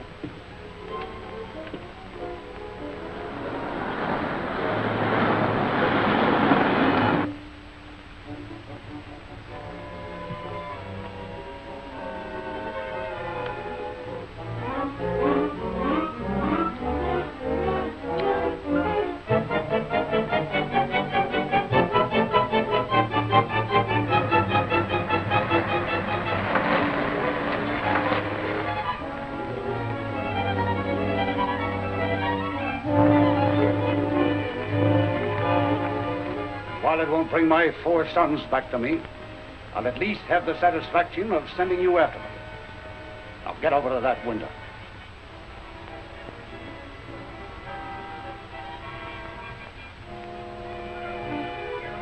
And there go your brave G-men to your rescue. When they find that place empty, they'll head up here. Yeah. That's why you're wrong, Tracy. I've told you nearly everything I wanted you to know. There's nothing left now but the wind-up. And that finishes your G-men. Now, Mr. Tracy, step back from that window. One more little matter to attend to, and you, Mr. Dick Tracy, will never bother me anymore.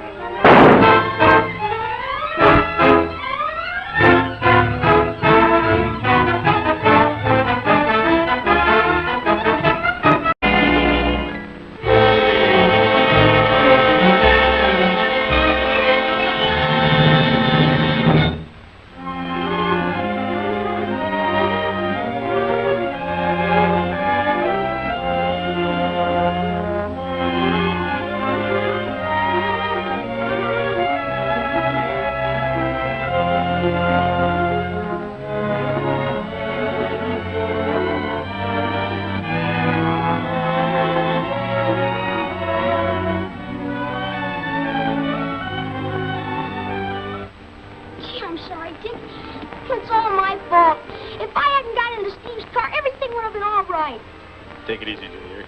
Everything's going to be okay. You did the right thing. What's the matter? You're hurt. Just a scratch. Now, look, youngster. I want you to go now. We can finish our business after Junior's gone, can't we, Stark? What do you mean? I mean the kid will be twice as useful to me when you're out of the way. Get in that room.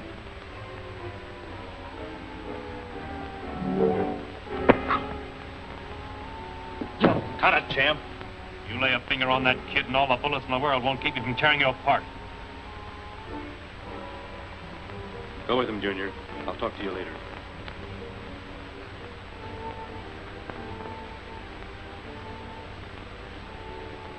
Here. You had the champ buffalo, Tracy. It's too bad you're on the other side of the fence. I could use a guy like you. Get in that room. We'll finish our talking there.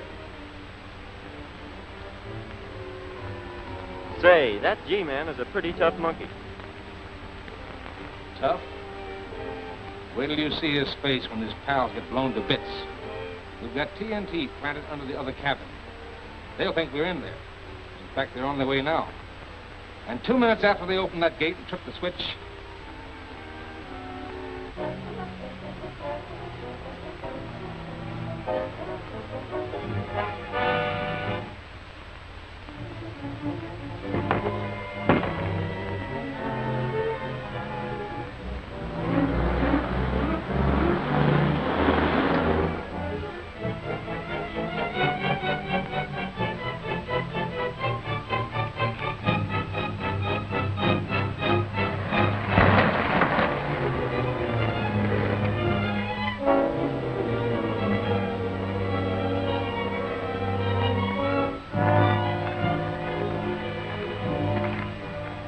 While it won't bring my 4 sons back to me, I'll at least have the satisfaction of sending you after them.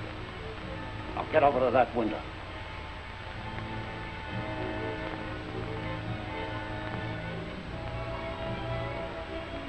And there go your brave G-men to your rescue.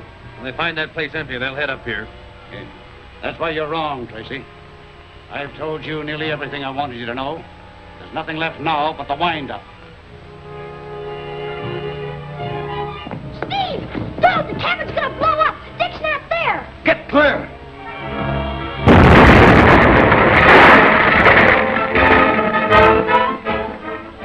Now, Mr. Tracy, step back from that window.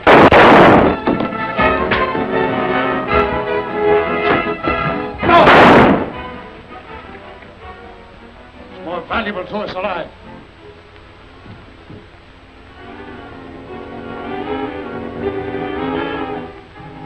Kid's warned the G-men. Get him up and get him in the car. Hurry up. They'll be here in a minute.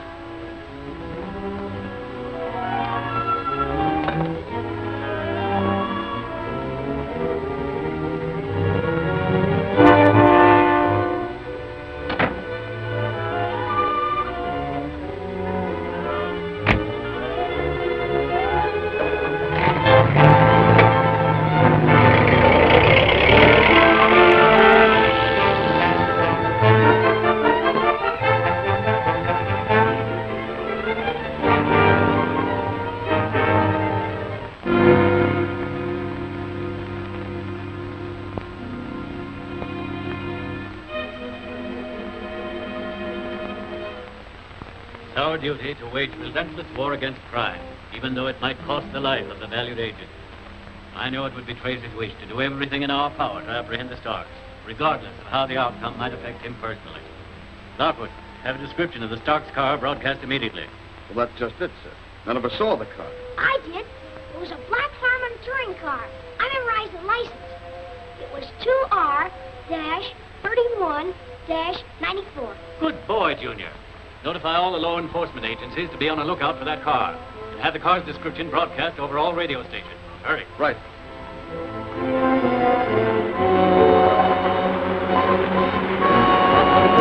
Attention all listeners. Members of the deadly stock gang are now driving through the community in a black Harmon touring car. License number 2R3194. If you see the car, notify FBI headquarters immediately. 2R3194.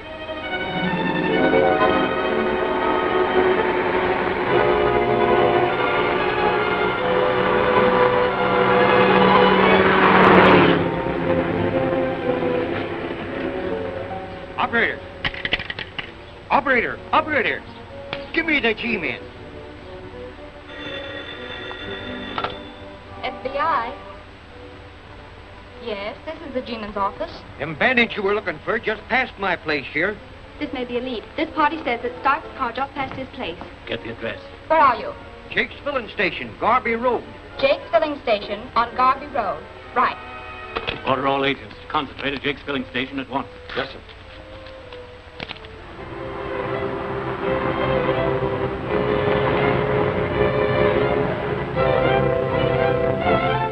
Everything all right? Yep, nobody's been around. All right, take him upstairs. Get up to the top of the tower and keep a lookout. You get the plane ready. Champ, you and Clem come with me.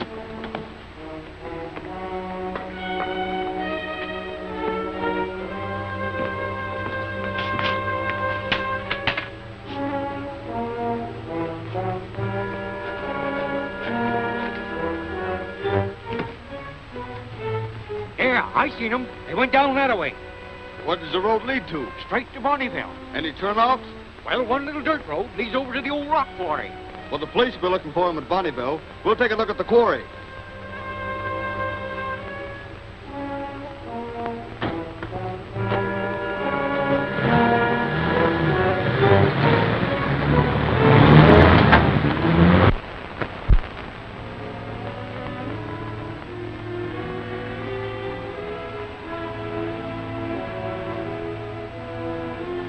Hey, Stark. 3 cars are headed this way.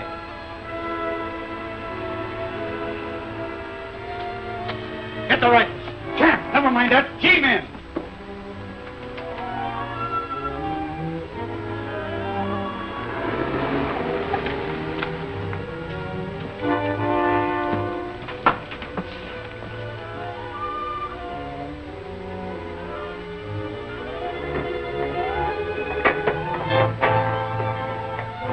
G-men, get to the top of the tower.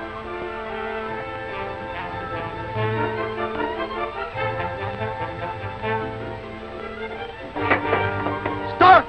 Surrender or will!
Tracy!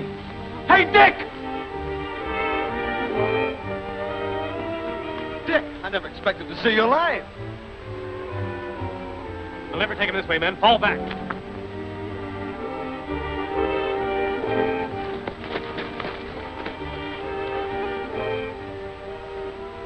They'll use the trucks as shields. We'll raise the bodies and back them toward the tower. That way we can get closer without being hit. Come on.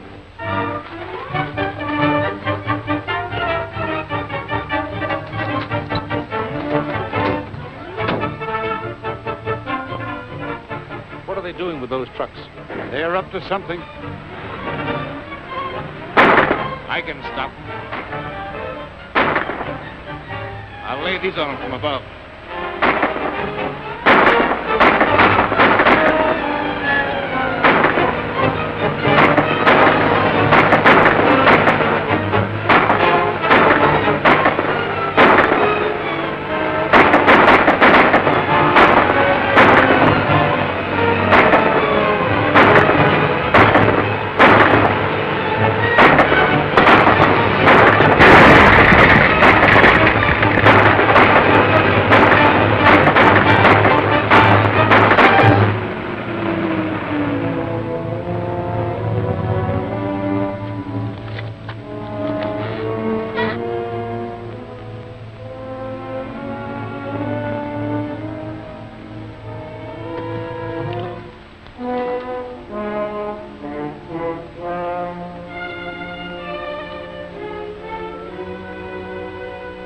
Put out your hands. Look, you lay a hand on me and I'll blow you to bits. Give yourself up, Stark. If you set that nitrogen off, you'll die too. I'd as soon die this way as in the chair. Tell them to drop their guns and step back. Do as he says, men.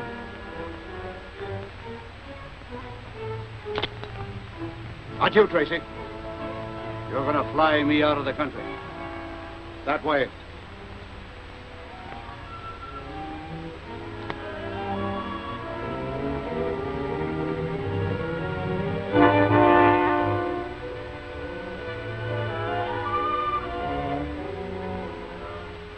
Go on, get in.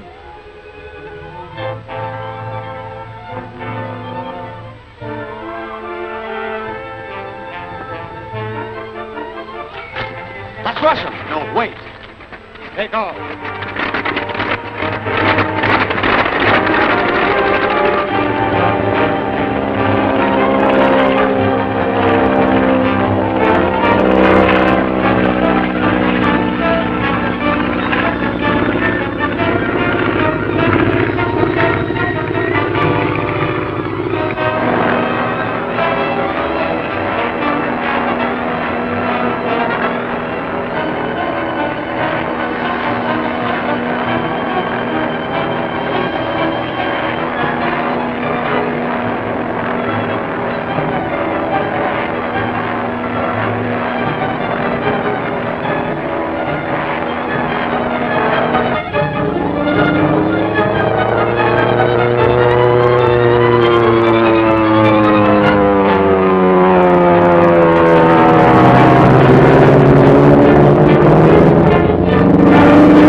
What are you doing, Junior? Mike and I are playing Marooned on an Island.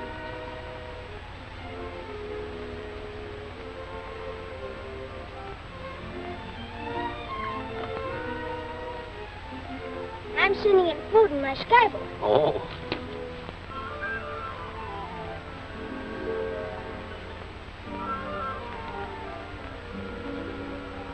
Hey, Dick! Commander came over the teletype just as you left. Read it, out loud. Heartiest congratulations to you and your staff on the successful termination of the Stark case. Stop.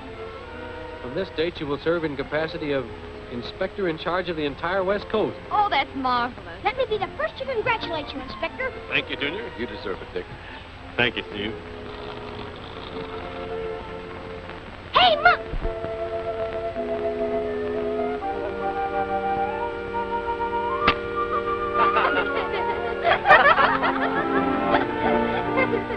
Ha ha ha!